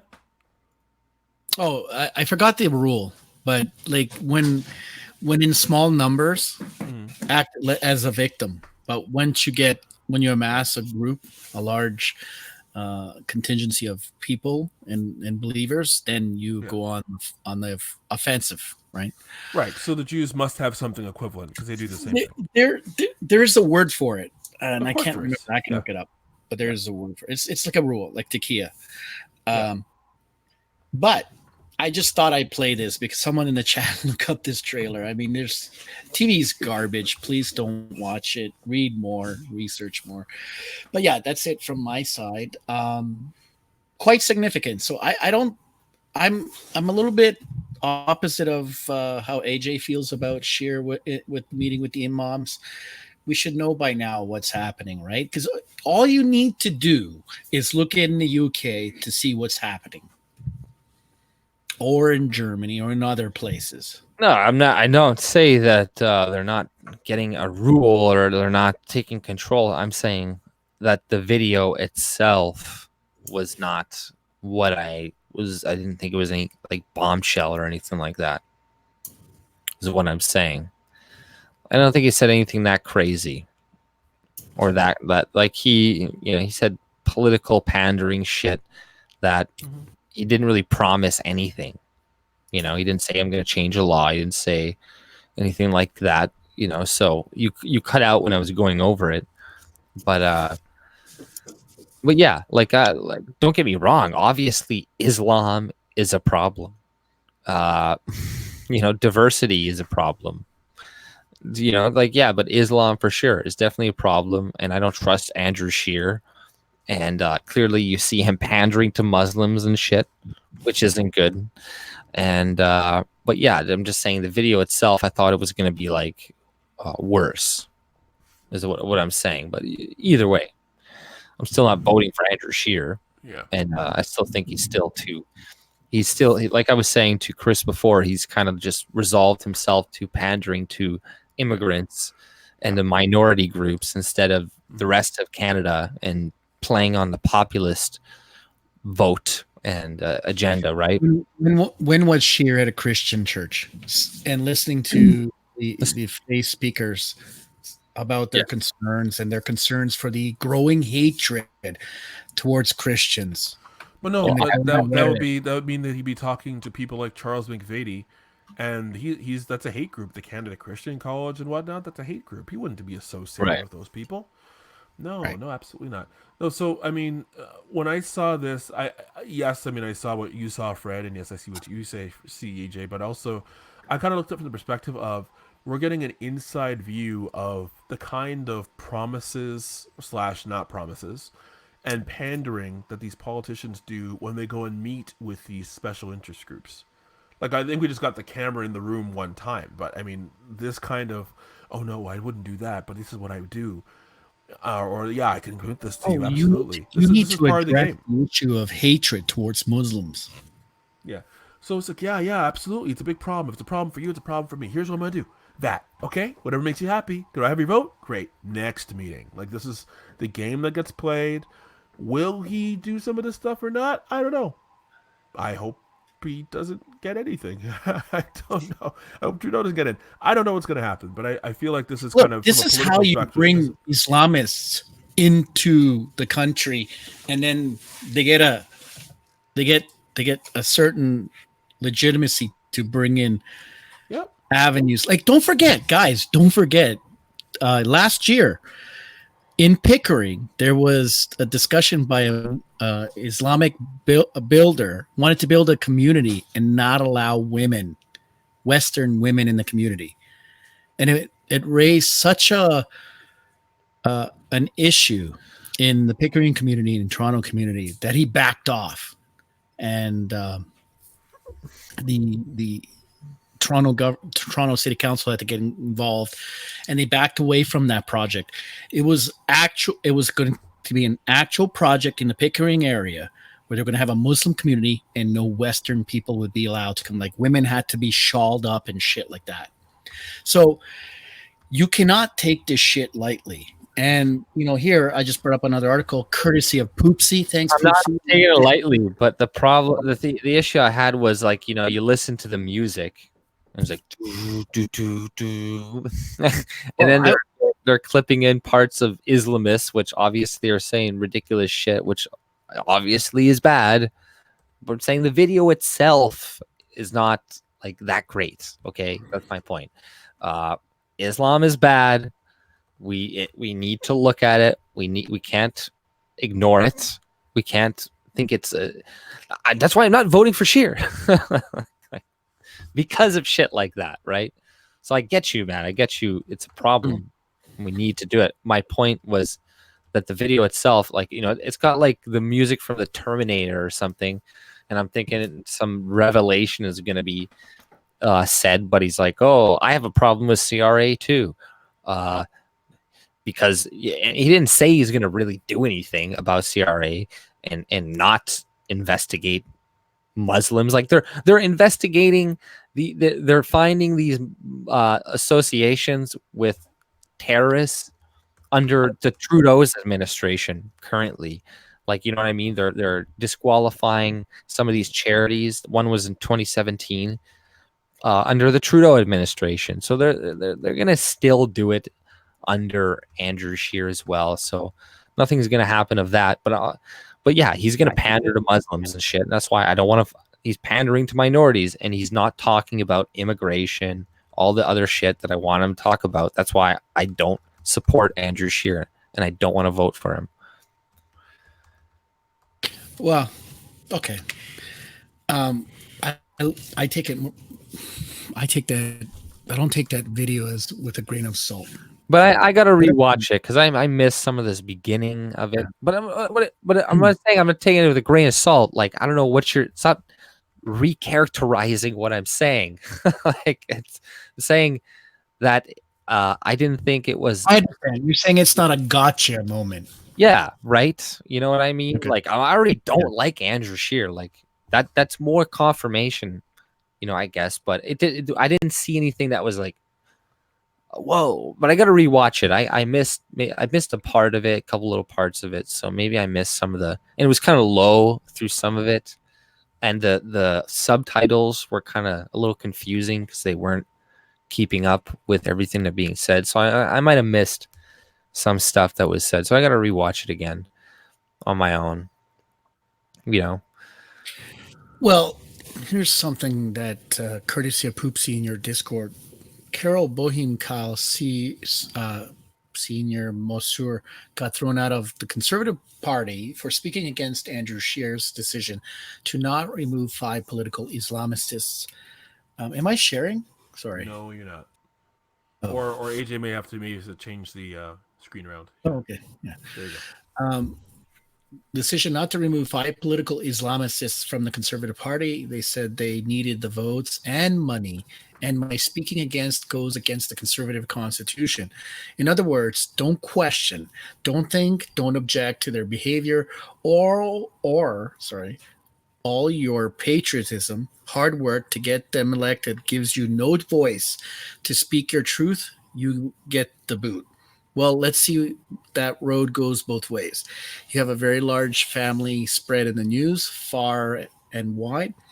I can give you all of the evidence Tom Quiggin report gave me. He exposed the Liberals and the Conservatives, pounded desks into Parliament, pissed their pants in indignation, and then turned around, did the same thing, thinking they would blindly follow. What I should have said is I would not blindly follow. I got booted out for not doing so after 38 years of loyalty. Right. Yeah. You know, and they booted out that one Muslim guy who's an ex-Islamist, right? Is that who? That's not who. Yeah, from the PPC. Right, and who's now in the PPC or some shit, right? So yeah, he was expelled from the PPC because he was outspoken. He brought up an article of apparently it's no, that's a different guy. That was a Okay. different guy. The Muslim guy, ex-Muslim, is in there, and the other guy, the fatwa or the something guy. Yeah, I saw that, and I was kind of going through that a little bit. I was trying to see, what happened, and there's something to do with, I think he retweeted a thing from the National Vanguard or something, right? And I don't know who was saying like, oh, he retweeted a white nationalist site, blah blah, and he brought up like something about white people, which I what do you call it? I like, and I appreciate when people are like, hey, is there something against white men? Is there like a discrimination against white men? I don't know. I forget what point he was trying to make. I was trying to find the tweet. So apparently he had to step down, or he left because he didn't delete the tweet. But then there is a contingency. There is a part of the PPC of people like Frank Vaughn and what do you call it? That guy that hates me there, Brighton Cherrier or something, right? Mm-hmm. And they're like, oh, you're don't be racist, and you got kicked out because you should have deleted the tweet or something like that. And then they were saying stuff like, I was looking at some of the comments. They're like, oh, it's not against your freedom of speech because it's not the government. And I'm like, okay, you sound exactly like liberal. I'm like, yes, we know it's not the government that is censoring people, and he's not, technically being censored or something, but still, right? I think that, he did kind of put them, I guess, maybe in a little bit of a tricky spot, honestly, as well, too. They're being labeled as white supremacist, all this shit. And then you have somebody, and then they're like, oh, look, they're retweeting this. But like, I think his brown card should have given him cover. And he could have been like, hey, I'm brown. Clearly, I'm not a white supremacist, blah, blah, blah. But even the site, too, I think they should have been like, no, fuck it. Like, who cares if you retweeted that? So, even in my video I made a while ago, I said that he's going to do shit like this, like Max or whatever. Like, they're going to eventually, denounce or kick out people occasionally for shit. And it's not the greatest fucking situation, right? Like, that's not the greatest thing, but it's not the same guy as the Muslim guy you're thinking about. He's still in the party. It was this other dude, but now I think he's running it as an independent, and he's saying like, don't split the vote, or whatever. So he just kind of switched complete gears, right? So it is kind of interesting, though. Some of the people that do turn away from the party, they're kind of like cuckoo in some ways. Like not all the. I'm not saying that guy is per se, but there was this other blonde guy which I didn't like, anyways. I think we had him on some chat like half a year ago or something, but he eventually got kicked out for some reason, and he was like, fuck the PPC. But whatever, right? Like, I don't really give a shit that much about it. But I didn't like that. I think that they should have kept that guy, and there are a lot of cucks still in the PPC, like Frank Vaughn, etc., that are like, oh, you're a white nationalist because you talk about demographic replacement, yada yada yada, and you're like, whatever. I expected that though, so I'm not surprised, right? I expected this shit to happen. But are you guys still here? Or, your mics? I'm still here. We're just listening to. I agree. Well, okay. Well, here, I'm gonna share my screen here. I want to show you guys this thing that happened a little while ago. This is that crazy woman in Toronto. So I'm sure you guys heard about this, and vote Andrew Scheer. So it's clearly a mentally insane woman trying to, lie and discredit, I guess, Andrew Scheer or whatever, the Conservatives.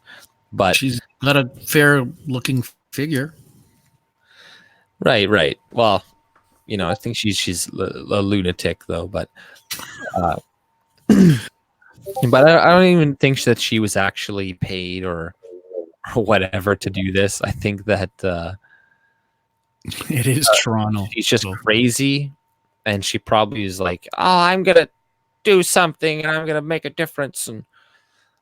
But it's a really bad, really stupid way to do this because if you're just spitting in like a random person's face, you're gonna be. Chad, is that Blue Apple's daughter? Yeah, I think it's their relatives. I'm pretty sure. Pretty sure. There, one sec though. Okay, so it's not a long video. I'm just gonna make it a little bit bigger here. And this asshole filmed it the wrong way, anyways, like a douche. That's always a good sign. I can't believe you're real. You're actually real. You're real. What the heck? Home. Go home. This is a place of men, not for fucking niggers. You don't belong here. Home. You can't spit on my country. Why? I'd smash. Sorry. Whatever. I'd smash. Oh, man. Jeez. And, the media was reporting on that, like, oh, my God, did you see this crazy conservative woman that is telling these people to go home? But it didn't take much investigation to find out that she's just dining with all these immigrants. All her friends are like, her boyfriend is from Venezuela. Oh my God. Or whatever. And yeah, it's just, and I think she is being charged because she might have just spit in some random person's face. That's assault. Right? But I think she was trying to smear Scheer. But see, I can say that's a smear job on Scheer, unlike Blue Apple, who can't be like, oh, they're screwing over Bernier with the debates. They're like, no. But I can at least look and be like, no, that's not real about Scheer. I'm not going to go and be like a partisan and be like, okay, yeah, that is a Scheer supporter. You know what I mean? But you see, that's what I don't like about this whole PPC and conservative thing that's going on right now is that you see these conservatives that oftentimes will overlook things that they apparently care about, right? That's happening to, another party or something like that. Because obviously they care about winning. They want to win. And they understand the PPC could take votes from them. And I completely understand that, I don't give a shit, though, to be honest. Good. Vote split away. That's what I have to say. But yeah, absolutely. Vote for the PPC. I know that we saw comments from WoW Addicts saying how much, I think it was actually to you, Fred, how much was she paid to do this and frame the conservatives? Yeah. I don't even think she was. I think she's crazy. I think she's or maybe she's an actress and the guy who filmed it is in on it. Who knows? Yeah, probably, but I think she's in jail. Like she's being charged. And then she spit in the officer's face, apparently. She's being charged again. So that chick needs some so Imam. her boyfriend, they contacted her boyfriend. I think he dumped her a year ago. He's like, I don't have any association with her. She's nuts. And I think her parents or something said that she's like mentally ill or something. So like she was a great lady, but that's it, man. or maybe that's just the cover story. Because I was thinking the same thing. She must be mentally ill because you let's just say you're pretending, you're like an actor. You wouldn't do that because it's pretty easy to figure out who you are in this day and age. Of course you're going to get caught. Like if so you'd have to be delusional and stupid to think, oh, I'm going to frame these people with my face and all exposed and I'm going to like spit in somebody, assault somebody so they can charge me later. It's not, I don't know. I think a dumb, crazy person would think of that, but I don't know. Usually, at least the liberals are a little bit smarter. They'll go and spray paint like, swastikas and shit, and like, I love Trump, like late at night where nobody's looking. So they're at least somewhat thinking. But this right there, I don't know. I think she's insane, but it's funny. And it's clearly not true though either. But let's see here. I got another opinion piece that came out from the Globe and Mail that I thought was actually pretty interesting, and that they would actually publish this. I was like, really? That's interesting. But let's see here. Diversity runs amok in academia. Globe and Mail. So I had to use archive.is to use this, guys, so you can look at articles that you've run out of your subscription list, or they only give you 5 free articles. You can go to archive.is, copy the link, put it in there, and then you can read the article for free. Fuck paying these fuckers who are all getting subsidized by the government already. They can go suck a dick. They don't need my money. Fuck these bastards. They're already getting my money involuntarily. So go to hell. Let's see here though. If you want to understand how the diversity racket is taking over academia, look no further than the Canada Research Chair Program, where universities are twisting themselves into pretzels to meet quotas imposed by diversity bureaucrats. The Canada Research Chair Program is supposed to be about excellence in scholarship.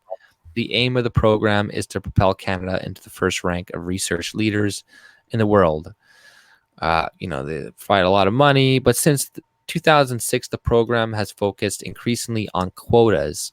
That was the year a legal settlement between the federal government and 8 female researchers required the program to set targets for women, Indigenous people, visible minorities, and people with disabilities. So since 2006, although much progress has been made, it hasn't been good enough for some. So now the bureaucrats moved the goalposts. So, this was obviously an opinion piece on the Global News. So you could Globe and Mail. So you can just imagine the comments below. There's, oh, I'm gonna unsub from. You're getting far right writers to write for you. Blah blah blah. Fuck this. The old quotas, let's just call them quotas since there is a threatening penalty for failure to comply, were based on an estimate of eligible applicants in each category. For example, if women make up 35% of the eligible candidates at a given university, then women should hold 35% of the seats. But now, instead of being based on eligible candidates, the quota is based on the share of each disadvantaged group in the general Canadian population. So now it doesn't matter how many women are in the hiring pool. All that matters is that women make up 50.9% of the population, and therefore must also make up 50.9% of the Canada Research Chairs. The universities have 10 years to implement these goals. The new targets for the other groups are 22% for visible minorities, 7.5% for people with disabilities, and 4.9% for indigenous people. So, so it doesn't even matter how much, even the first way they did it was stupid. And we're like, okay, well, there's 10 Aboriginals here, so we're going to have to put, I don't know, one of them as a chair. I don't know. But now it's like there could be, I don't know, 10 Aboriginals in school, and they'll all be chairs just because they need to fill the quotas or something, like regardless of qualifications or anything like that, right? So, this is not good. This is why countries are going to outperform us, and will continue to outperform us in a lot of ways, because what the hell are we doing? In other words, the program isn't about excellence anymore. It's about hitting your quotas, or perhaps suffer a reduction did I miss something? Oh yeah, I did. Why now? Good question. The equity numbers have hit historic highs. Currently, 33.5% of research chairs are held by women, 15.9% by visible minorities, 1.6% by people with disabilities, and 2.1% by indigenous. But someone has decided that progress has been too slow. The new quotas have the powerful endorsement of the Canadian Human Rights Commission, as well as the support of the federal government, whose science minister, Kirsty Duncan, has previously sent out warning shots that the universities are being too slow to comply. So, they're pressuring universities to diversify it up even more, because Trudeau is trying his very best to show that he's made progress and be like, see, it's gone from this to this now under me. It's not about excellence. It's about elevation of the group above the individual for reasons, gender, skin color, that have nothing to do with excellence. Spare us. A lot of people say white men have been commenting on their privilege for the past 10,000 years, tied to give someone else a turn. Did these people know what 10,000 years was? I know, right? It's like, what are you talking about? 10,000 years? It's like, first of all, people are like, oh, you were living in caves until this and that, till we taught you how to bathe. And then now we've been on top for 10,000 fucking years. Like, what? We don't even have history past 5,000 years ago or something, like 6. Exactly. We don't have any written history. Like, we don't know. That's like 10,000 years BC. Like the Mesopotamians and shit. Whatever. Jesus Christ. Who wrote this? Well, that's just what people say. Like, they're pretending to be somebody else, but they're like, oh, spare us. A lot of people say white men have been coasting on the privilege for 10,000 years, trying to give someone else a turn. So then again, we're arguing with a straw man, right? But the objective, it's not necessarily a straw man. I've heard that, but I'm saying, nobody's making this argument at this point in time. The objective here is not equal opportunity. That's not good enough anymore. Today, there's a growing demand for equal outcomes, right? And if some group isn't getting an equal outcome, the diversity bureaucrats know what and whom to blame. Systemic discrimination. I would love for a leftist to actually read this that's completely like diluted and be like, oh, it would probably trigger them the first few paragraphs. They probably would stop reading it. The objective here is not equal opportunity. That's not good enough anymore. Today, there's a growing demand for equal outcomes. There's systemic discrimination and tyranny of white men who don't want to see their hegemonic power. Even university presidents are helpless before this juggernaut.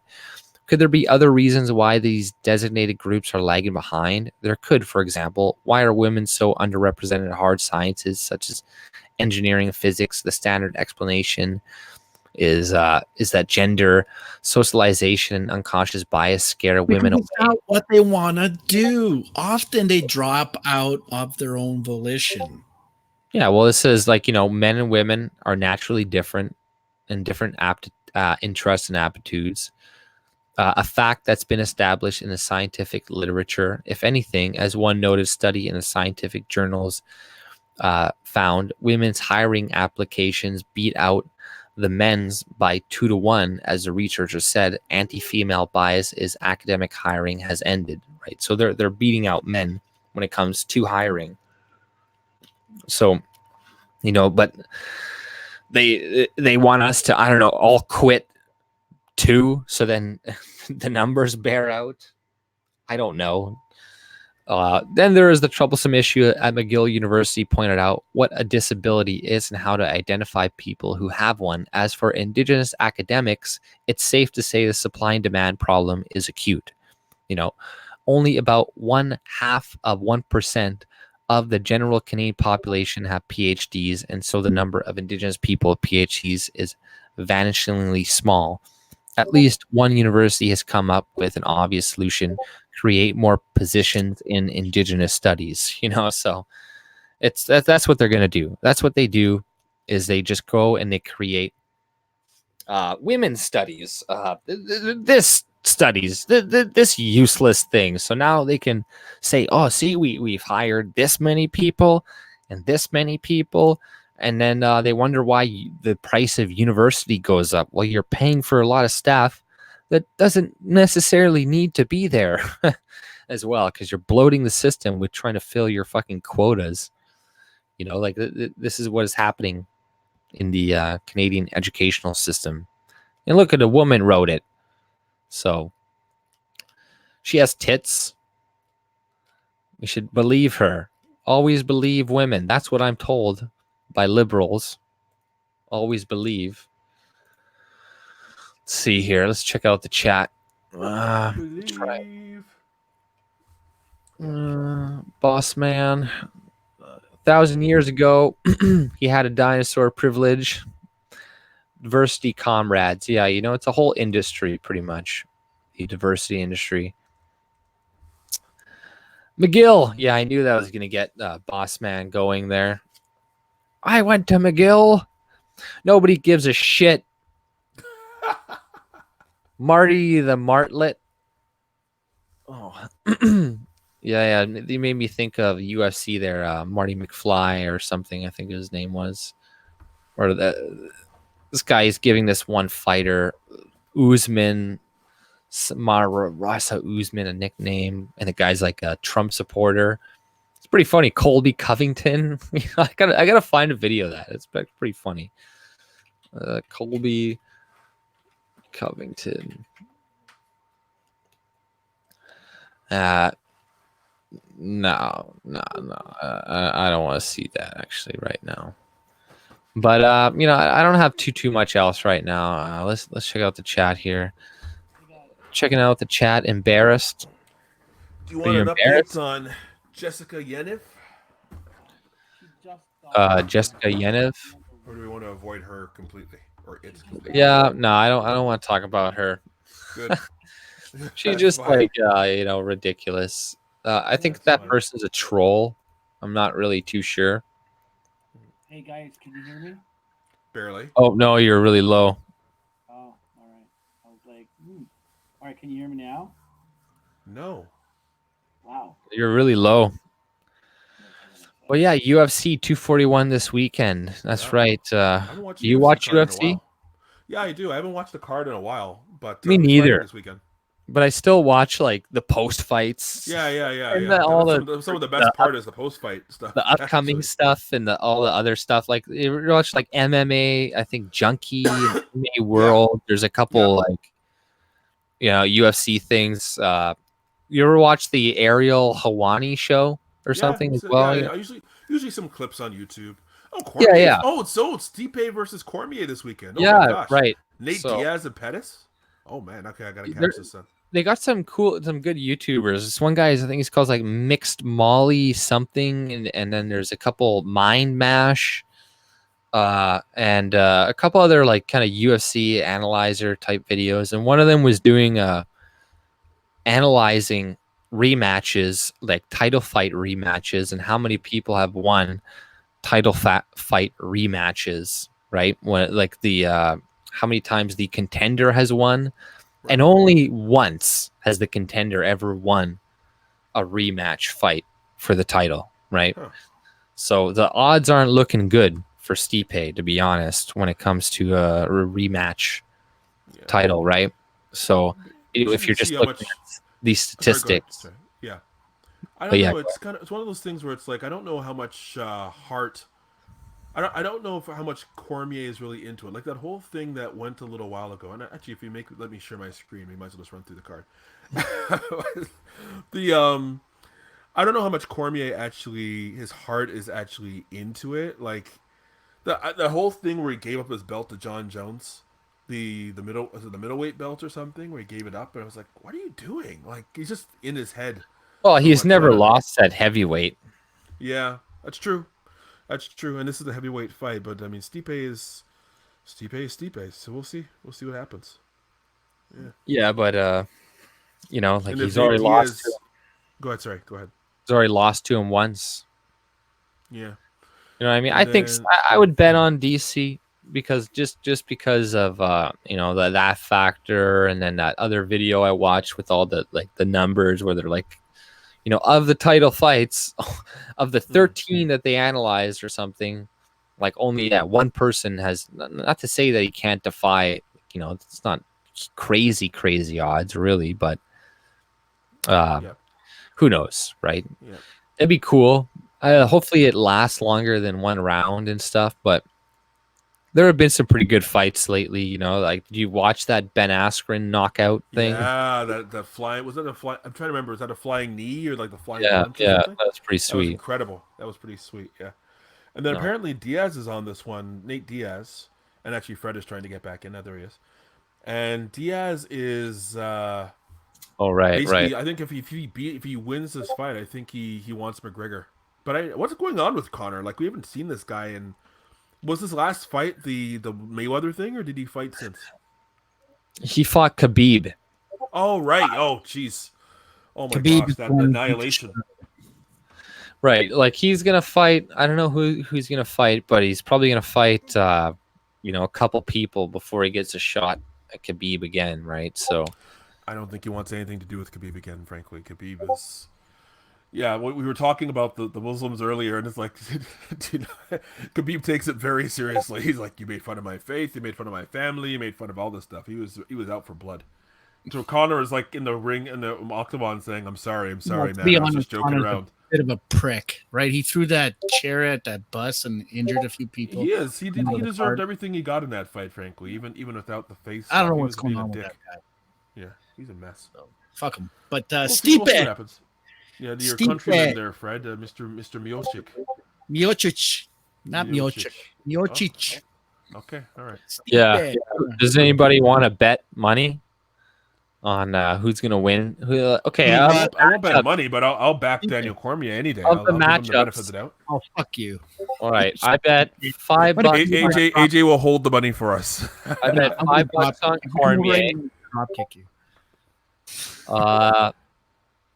What are you betting? Okay, I'm just gonna pick who I think is gonna win. All right. Yeah. That's fine. And then Cormier, and then of Nate Diaz and Anthony Pettis. I don't know.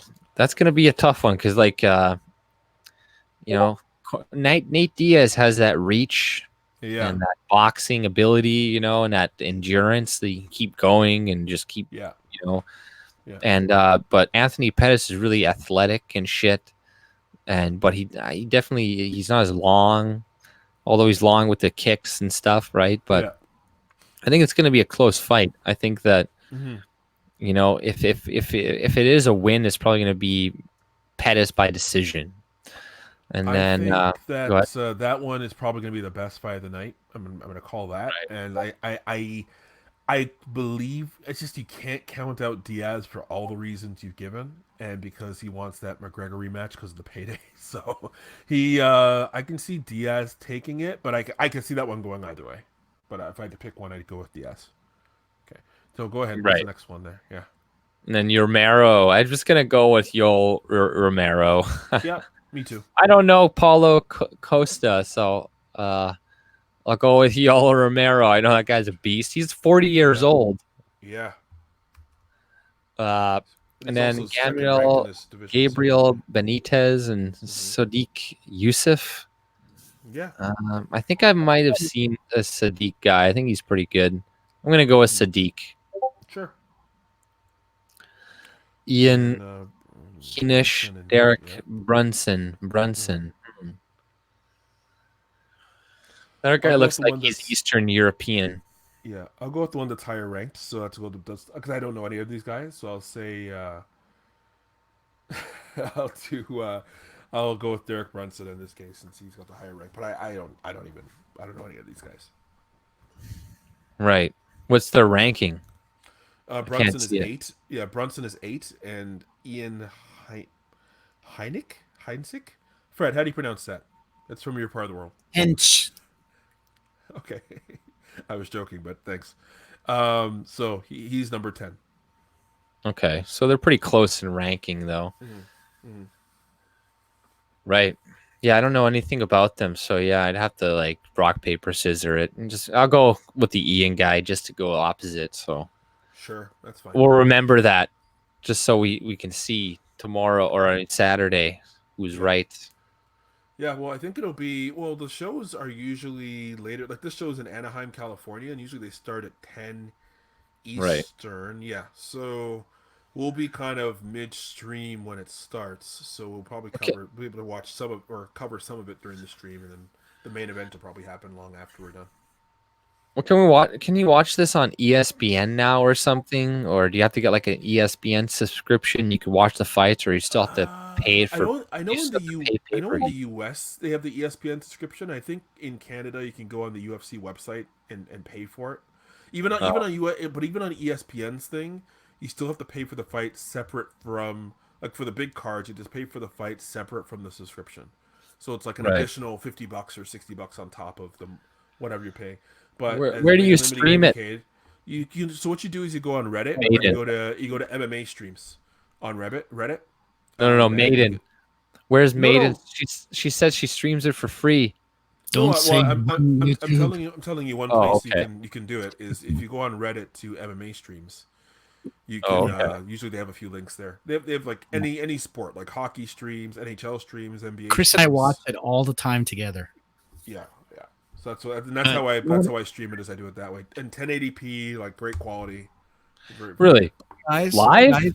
I'm going to tell you something. The Croatian Stallion is going to destroy Cormier. So fuck you both. No, he's going to lose. No, he's going to win. It should not even be a fair fight because Cormier is such a little guy compared to Miocic. Look at the tail of the tape here. Look at the tail of the tape.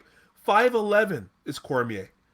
Stipe 6'5". Weight is the same. And Cormier walks around at 235. So when look at those glove handles. But Cormier's also the champ and he's undefeated at heavyweight. Yeah, and look at the reach advantage. And he beat Stipe for the belt. 8-inch reach disadvantage to Cormier. But somehow Cormier's got long legs. Look at that. 39 inches versus 41 for Cormier. So that's interesting. Yeah. But John Jones has got Cormier's number. I mean, I don't even like John Jones, but I'm like, Maiden better be going he's just totally in his head. Yeah.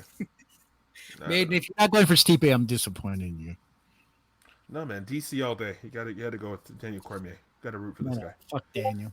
Look at those measurements. He's a good and he's older. He's fighter. Like 39 years old, and Stipe is I know. He has a good attitude. He's like one of those fighters. He's a good guy. But fuck him. I don't care. I think Daniel Cormier made it. Stipe's a good guy too. Stipe's a super good guy too. This is really a fight between two good guys. He's gonna win. Well, he's shown that he can neutralize people like that Nigerian guy there. Francis Ngana or whatever. Yeah. So it's not like he's proven that he can stop guys that are.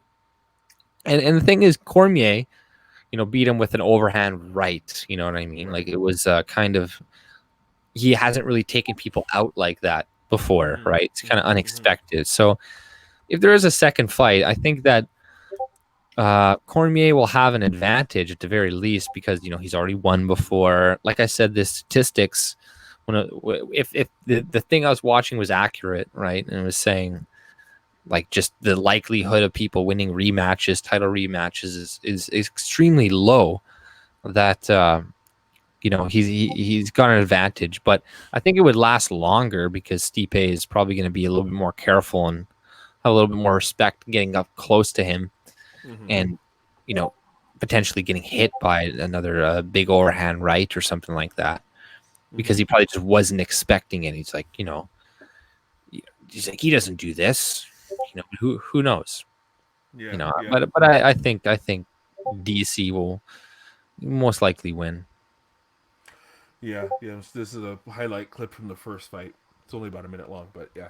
So let me know when it's finished because I got one more article to cover. Oh yeah. Okay, so Fred, and actually, I think time-wise, we probably just have time for one more, anyways. So okay, you want to share your screen, Fred? I don't know if you want to watch this first. Well, it's only a minute long. I can show the Stipe's face after that first fight. I'm seeing another video. I'm like, oof, jeez, he got there you go. So yeah, we could definitely talk. Thanks, boss man. I think we can definitely talk a little UFC with the show next week. So, anyways, he's got a lot of heavy gut that can hold down Stipe.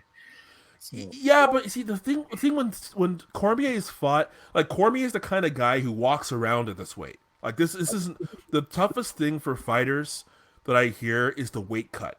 Is just getting to that weight. And you used to wrestle, I think, in university or high school, right, Fred? So I'm not sure if you had to deal with the weight cuts and things. Well, I had to. I did Greco-Roman. I did Kenko Kenshu. Like I was always in contact sport. Even now, a little bit.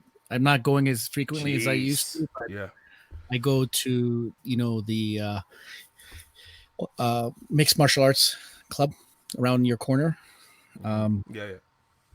So I like it. I've always been in it. To drop weight is insane. Like you have to wear a garbage bag and run for hours, just to make the lower weight. Yeah, but, So that's the thing. That's the thing that's so tough about it. I hear so he's a little chunky. I mean, Cormier's definitely chunky, but he walks around at that weight. That's just kind of he's quick for his weight. Like he is, and he has a lot more power at that size too. So when he fights at, I think it's middleweight or light heavyweight, where he had the belt and he's lost to John Jones a few times. It's a weight cut that's hard for him, but at heavyweight, this is his natural size. This is what he walks around in, so it's a lot easier for him. He feels he is more powerful. That's why he's undefeated at heavyweight, because he's got the speed from a lower weight class, but the power of a heavyweight in a smaller frame that kind of throws off some of the other heavyweights too. So, light heavyweight. Thanks. Well, he's a good wrestler, right? Yeah. He was Olympic. I don't think he went to the Olympics, but he basically qualified. So one of those. That's a lot of the best guys all have a wrestling background or a proficient in wrestling, because it just scares the people. Are always worried about the takedowns, so kind of but if you can add in other stuff. This is my man, and I'm supporting my country. So whatever. Yeah, well, who knows? He can win. It's definitely good. He's top 5, for sure. Definitely top 5. But yeah, if you want to share your share your screen, man. Share your screen. I know while you're loading that up, I know there's a classic wrestling match in Japan with Muhammad Ali versus the Japanese Hulk Hogan, so to speak, Antonio Inoki. And Inoki, Ali is basically boxing, and Inoki is just kicking him in the legs and eventually takes him down the entire time. Just kind of annihilated Ali in this boxing match back in the 70s. Pretty funny. Anyways, okay. Fred, go ahead, share away, buddy. So am I sharing because I'm not seeing anything come through? AJ has to change the screen around, Oh, okay. So a school in California is not going to allow parents to opt out their kids out of LGBT. People know that I've opted my daughter out of LGBT content, so it's very interesting. The Murrieta School District says parents have the ability to opt their children out of comprehensive sexual health, but parents are still not able to opt their children out of LGBTQ content when taught in other subjects. According to emails obtained by the Daily Caller, The district recently came under fire after a video from the conservative group Our Watch exposed progressive sex education programs in California teaching children about oral sex, masturbation, role-playing, and more. The video depicts ACLU staff attorney Ruth Dawson, according to Our Watch, instructing teachers on how to help students obtain abortions without parental consent. The video generated no local or national media coverage until a tipster alerted the DCNF. An investigation by the DCNF found the California Board of Education implemented progressive sex and gender education curriculum in public schools across the state, and that the ACLU was permitted to instruct California public school teachers on how to help children obtain abortions without parental consent. That is fucking scary. Murrieta do School District Monica Gutierrez of the Public Information Office sent a July 29th email warning parents that misinformation was being spread throughout the district.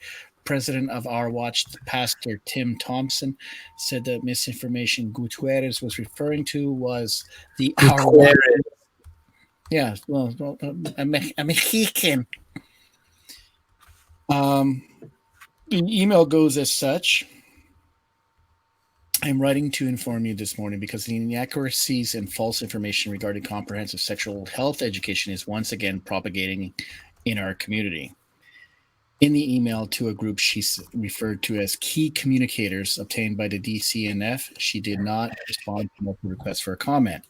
Here's the actual curriculum.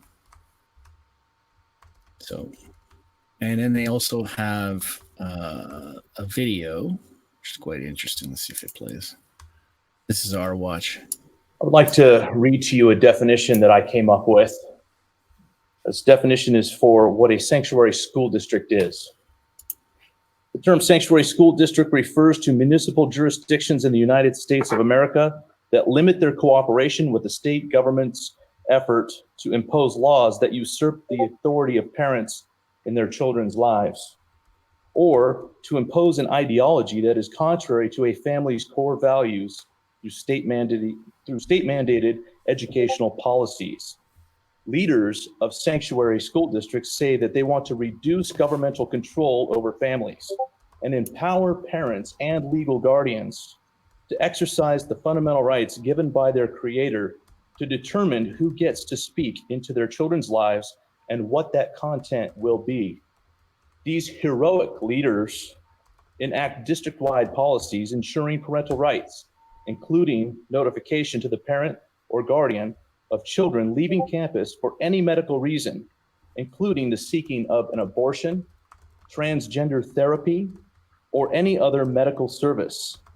They also reject enforcement of AB 329, SB 48, or any other law requiring the teaching, approval, or encouragement of any type of sexual behavior. My call to all of you tonight is that you would determine that the Murrieta Unified School District would be a sanctuary school district, where if there's any law that is imposed upon this school district that would tell you that you have to have policies where a child leaving campus to get an abortion, you're not allowed to notify the parents, then you say not no, but hell no. I will not abide by that. Yeah, so it seems that there are multiple agendas to mess the family home and the, what shall I say, Christian heritage of the West, America, Canada, Europe. So what, they're in a school district, so they're not allow parents to opt their children out of classes. Right. Containing LGBT content, right? So, you know, yeah, it's forced indoctrination. It's forced, you know, teaching your kids this or that, blah, blah, blah. And yeah, it's crazy what they're doing right now. And a lot of people, I think, are just not aware maybe of what's going on in the schools and stuff. And they just think it's maybe going on in like California, but it's really happening all over the place, not just there. It's happening in Canada, you know, and yeah, kids are just not ready for this. Like a lot of transgender people have a higher rate of suicide, and we're trying to create more children who are likely to commit suicide. I don't think that's a good idea. But yeah, I don't know. I don't know what their plan is. I don't know if they have a plan. I don't know if it's just because people are just. This is the eventual. This is where progressivism just leads, just naturally. We're not aware of it. It's just we just start acting this way because we start getting more and more progressive, or it's like a real plan, right? It does seem that way a lot of the times, that they're trying to demasculate, people in the West, or maybe they're just doing it to everybody. What else would you call it? Style. Right, but what else would you call it? Like, right. Obviously, I mean, last TCR we exposed that curriculum meeting in Pickering, I think it was Oshawa or somewhere, with the teachers meeting and teaching about how the teachers have to promote LGBTQ, QQXWYZ. I mean, what else would it be? Why are they pushing this? Why are they not promoting math and everything else? Right. So, well, yeah, and just like the article I read from Globe and Mail talking about diversity hiring and stuff, right? That's Well, Go they're ahead, Bill. distracting us with all this other nonsense, and well, to answer your question, Fred, to quote the late great American Dream Dusty Rhodes, a computer got your job, Jack. So, anyways, bottom line is automation, offshoring of jobs. They want people to depend on the state. Where the state's going to find money to depend things, I don't know, and distract us with all this nonsense so that the people who are here aren't having kids, because how's that going to happen with a gay couple? Meanwhile, these other people coming in are basically replacing the existing population culturally and numbers-wise with with people who believe what they believe. So it's a deadly system, so to speak. It's really, really messy. So it's creeping up here. Like, how long? I mean, I know my daughter's a year away from high school, so they could be introduced in high school. But how far are we away when I can't tell the school not to teach that to my son, because he's 2 years away from that gender fluidity program they have, and just with my daughter, I'm going to pull him out of that. Now, I think if I say I'm Muslim, that may be the exception. Well, Catholic definitely won't work. So yeah, you gotta no. You gotta do that. I would say, look, at the end of the day, Fred, I think that what you have to worry about it. You have 2 kids as well, right? Well, yeah, in time. I mean, my kids are much younger than yours, but I would say, and this is kind of my approach I'm taking. Not that I wouldn't pull them out of things, but I would make sure that I know what they're being taught and make sure I have conversations and communicate with my kids so that they know they can talk to me about what's going on, what they're seeing, and we can try and counter program a little bit at home and go from there. I mean, it could be something curriculum wise, it could be something terrible that another kid says to them that hurts their feelings. Like, at the end of the day, that communication needs to be there between parents and kids. That's the best way to do it. It needs to be consistent. It can't just pop up when something comes up. It has to stay consistent. Right. So, well, it almost seems to me, dare I say, that they're prepping him for rape. And I know that seems a little bit over the top. Yeah. But you're saying they're being groomed? They're grooming kids. Yeah. Right. That's So, yeah. Let's say a situation arises where they're invited to a room with and they don't have to be kids necessarily, right? But they're like going into their teens and stuff, and they're invited to a party, and a transsexual takes advantage of them, and it's not something that they expected, and they feel awkward about it, and they can't communicate about it because they, early on in life, they were saying, well, this is normal. But to them personally and physically, spiritually, mentally. It's not normal. Mm. So it feels to me like we're prepping them for an experience that they're going to regret for their entire lives. Or I'm not me, at least. I think society. Well, I mean, we've talked a bit about how there's kind of a grooming, an acceptance of alternative lifestyles that essentially makes everything okay. So then when everything's okay, then everything's okay. So that opens the door to pedophilia, which are also.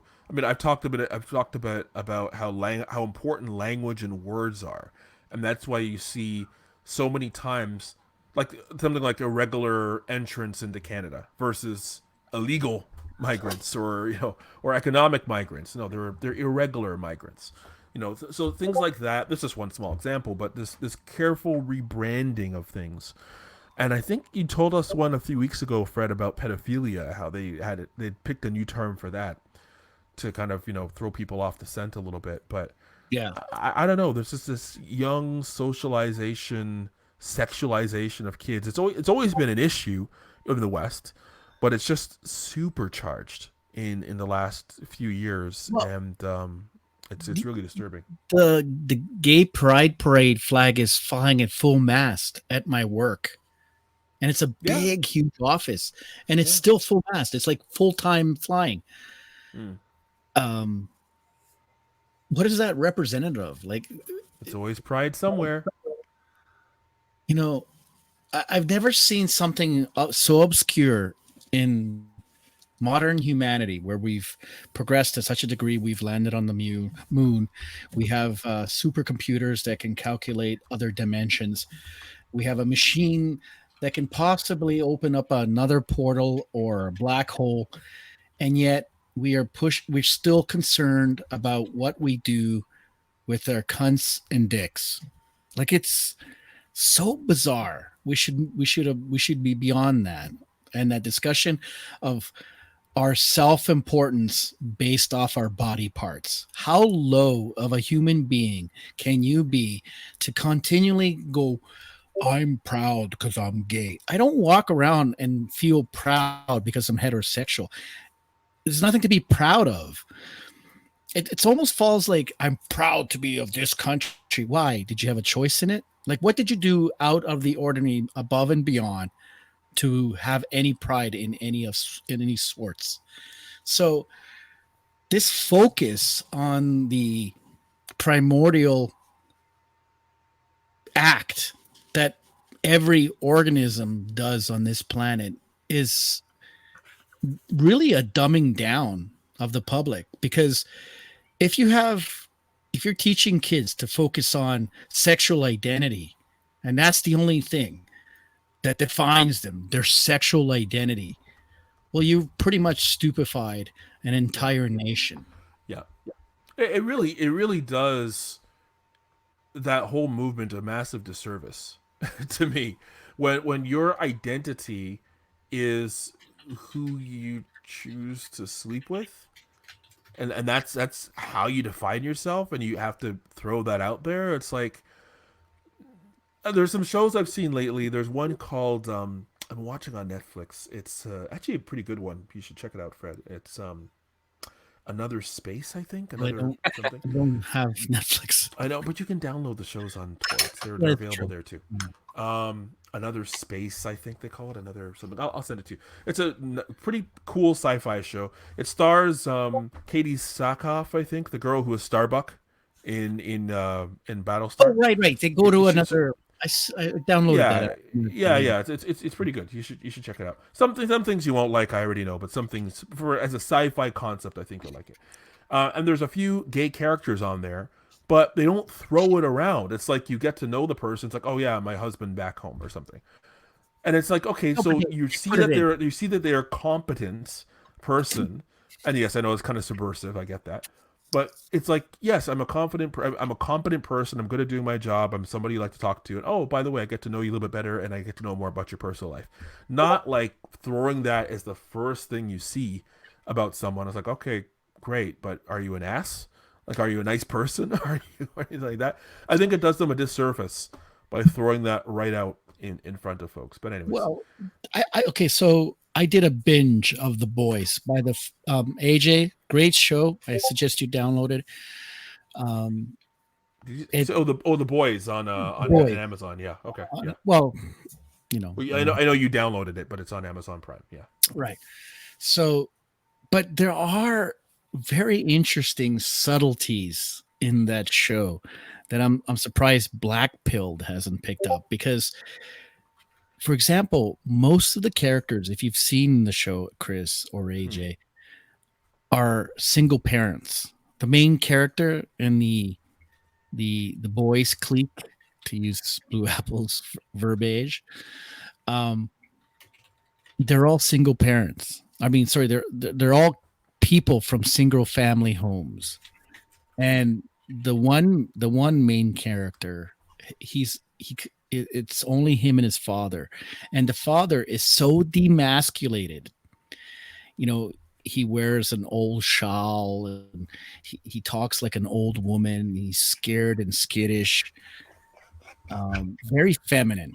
And then, of course, they, in order to give you the juxtaposition, you see the girl who comes also from a single parent family home, and the woman is, her mother is very masculine. She's very businesslike. She's like a go-getter. And then at the same time, that girl's Christian, and then they go to this like Christian camp, and they make the Christians sound like lunatics. And she's like, "Yeah, I don't believe in any of this shit." She abandons Christianity, that helped her bring up her morals. And at the same time, you see the main character that's pushing that Christian camp is gay, and there's a lot of I'm gay, this and that. Like it's so subtle, but if you pay attention, you will catch it. And it's a good show to enjoy. Huh? That you're gay? That I'm gay? I am fucking gay. I'm so weird. I like heard this kind of came in a conversation. If you're subtle and you'll see something about being gay or something. Fred was subtly admitting he's a power bottom. I'm using the old meat definition of the word gay. I'm a happy guy. But you know, so it is systemic. It is being pushed. Immigration is being pushed. Islamification is being pushed. And what's happening is, and I've always mentioned this to Chris in our private conversations, is that this is by design, because you could see the elites doing what would I call it? Like a kind of a globalist effort for a one government, or a very few governments. Sure. And we're all in the weeds, and we're fighting amongst ourselves over stupid issues. Yeah. Right? Like issues that are no consequence, don't advance the human mind or civilization. And we're arguing about it. Yeah. You're black, you're white, you're this, you're that, blah, blah, blah, blah, blah, blah, blah, blah. Yeah. And meanwhile, the fuckers in the towers are laughing at us. Yep. Absolutely. 100%. I really feel like, you know what we need to do, and I talk about the court show thing, but I think a better idea, even though my court show idea is awesome for my channel, and I will do that at some point soon, is if anybody wants to watch court shows with me on my channel, just leave a message in the chat. We'll have some fun. But anyways, there's a movie called Idiocracy that I keep hearing is basically a reflection of our times.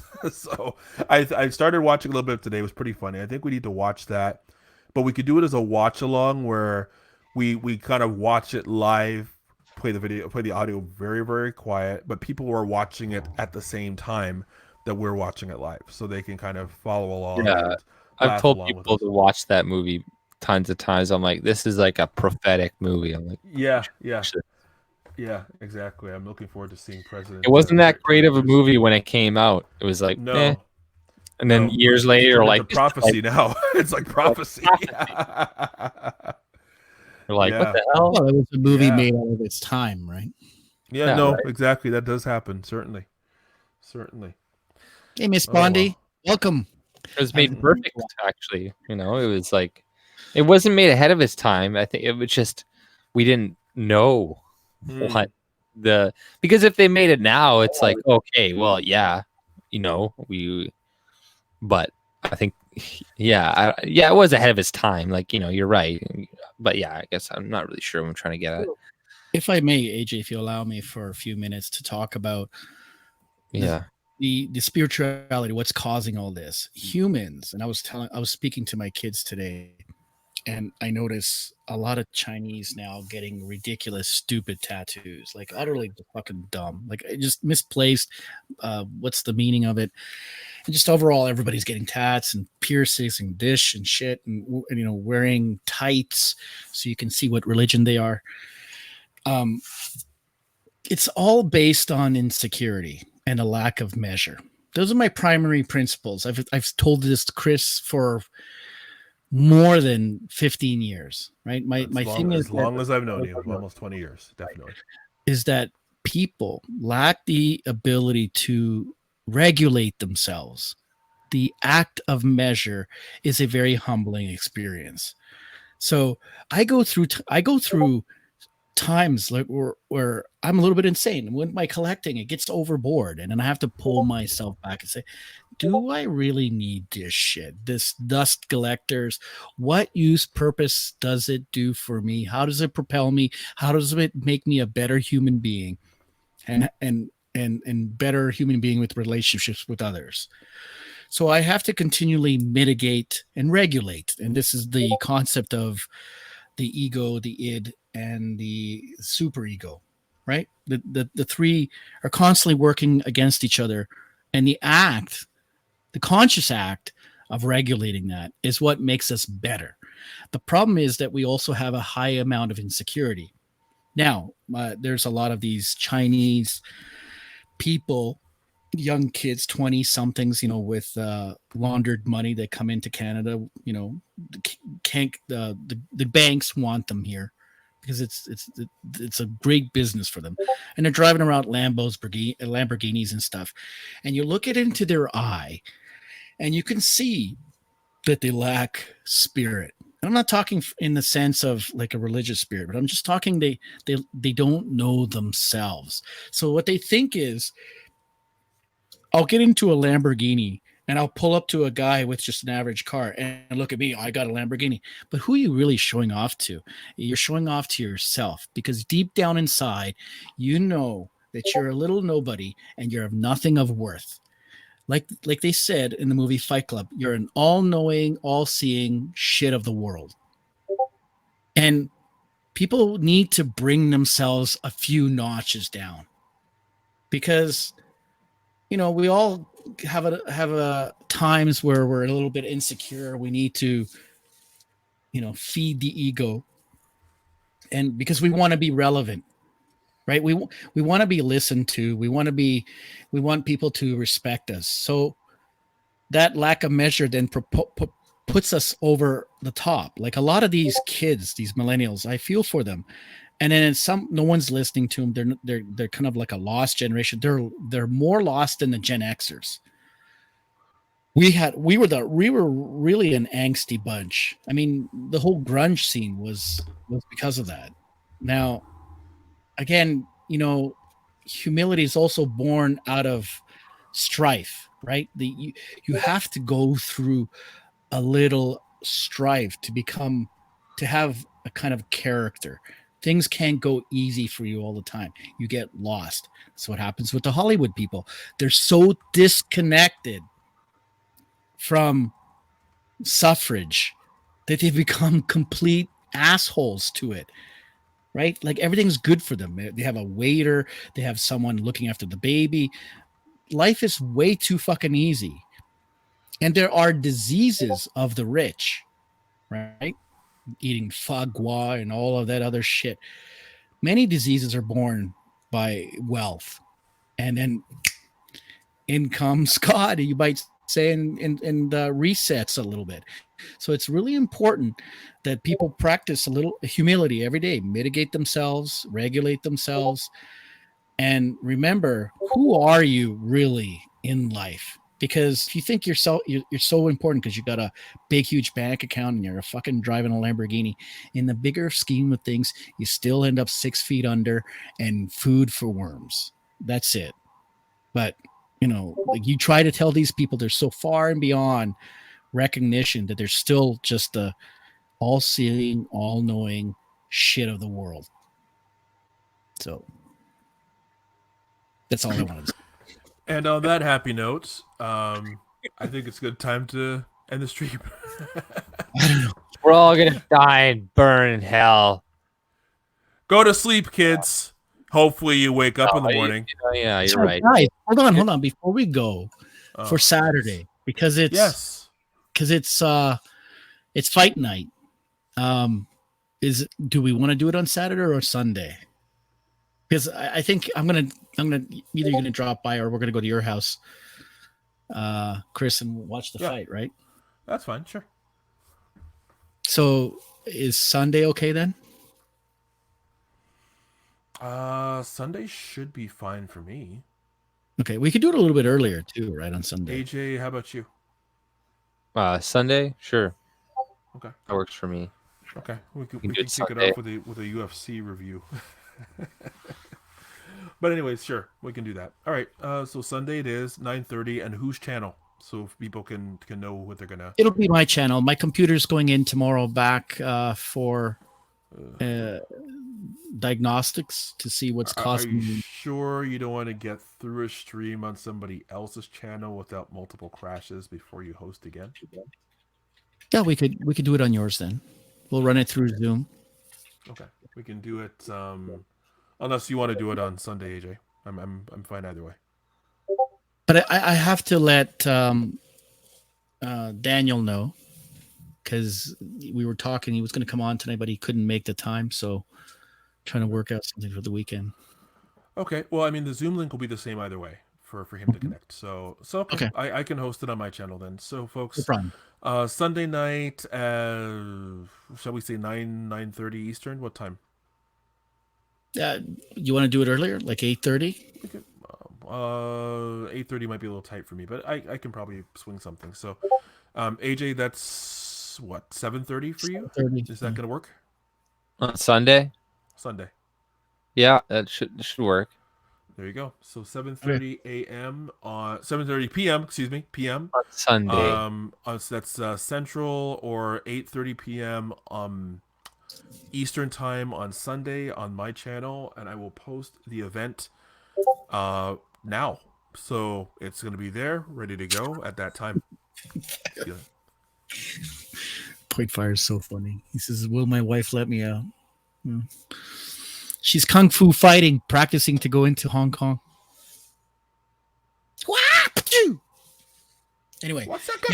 Okay, with that being said, Sunday okay, folks. night, 8:30 Eastern Standard Time on Chris's channel. Yep. And I'm gonna post the link shortly, so you'll know exactly where to go. All right. And, I don't want we to talk can too much because it's AJ's channel. He can do the outro. Yep. Go ahead, AJ. All right, guys. Well, hope you enjoyed the show, and I hope you all have a wonderful night. Take it easy. Peace. Bye.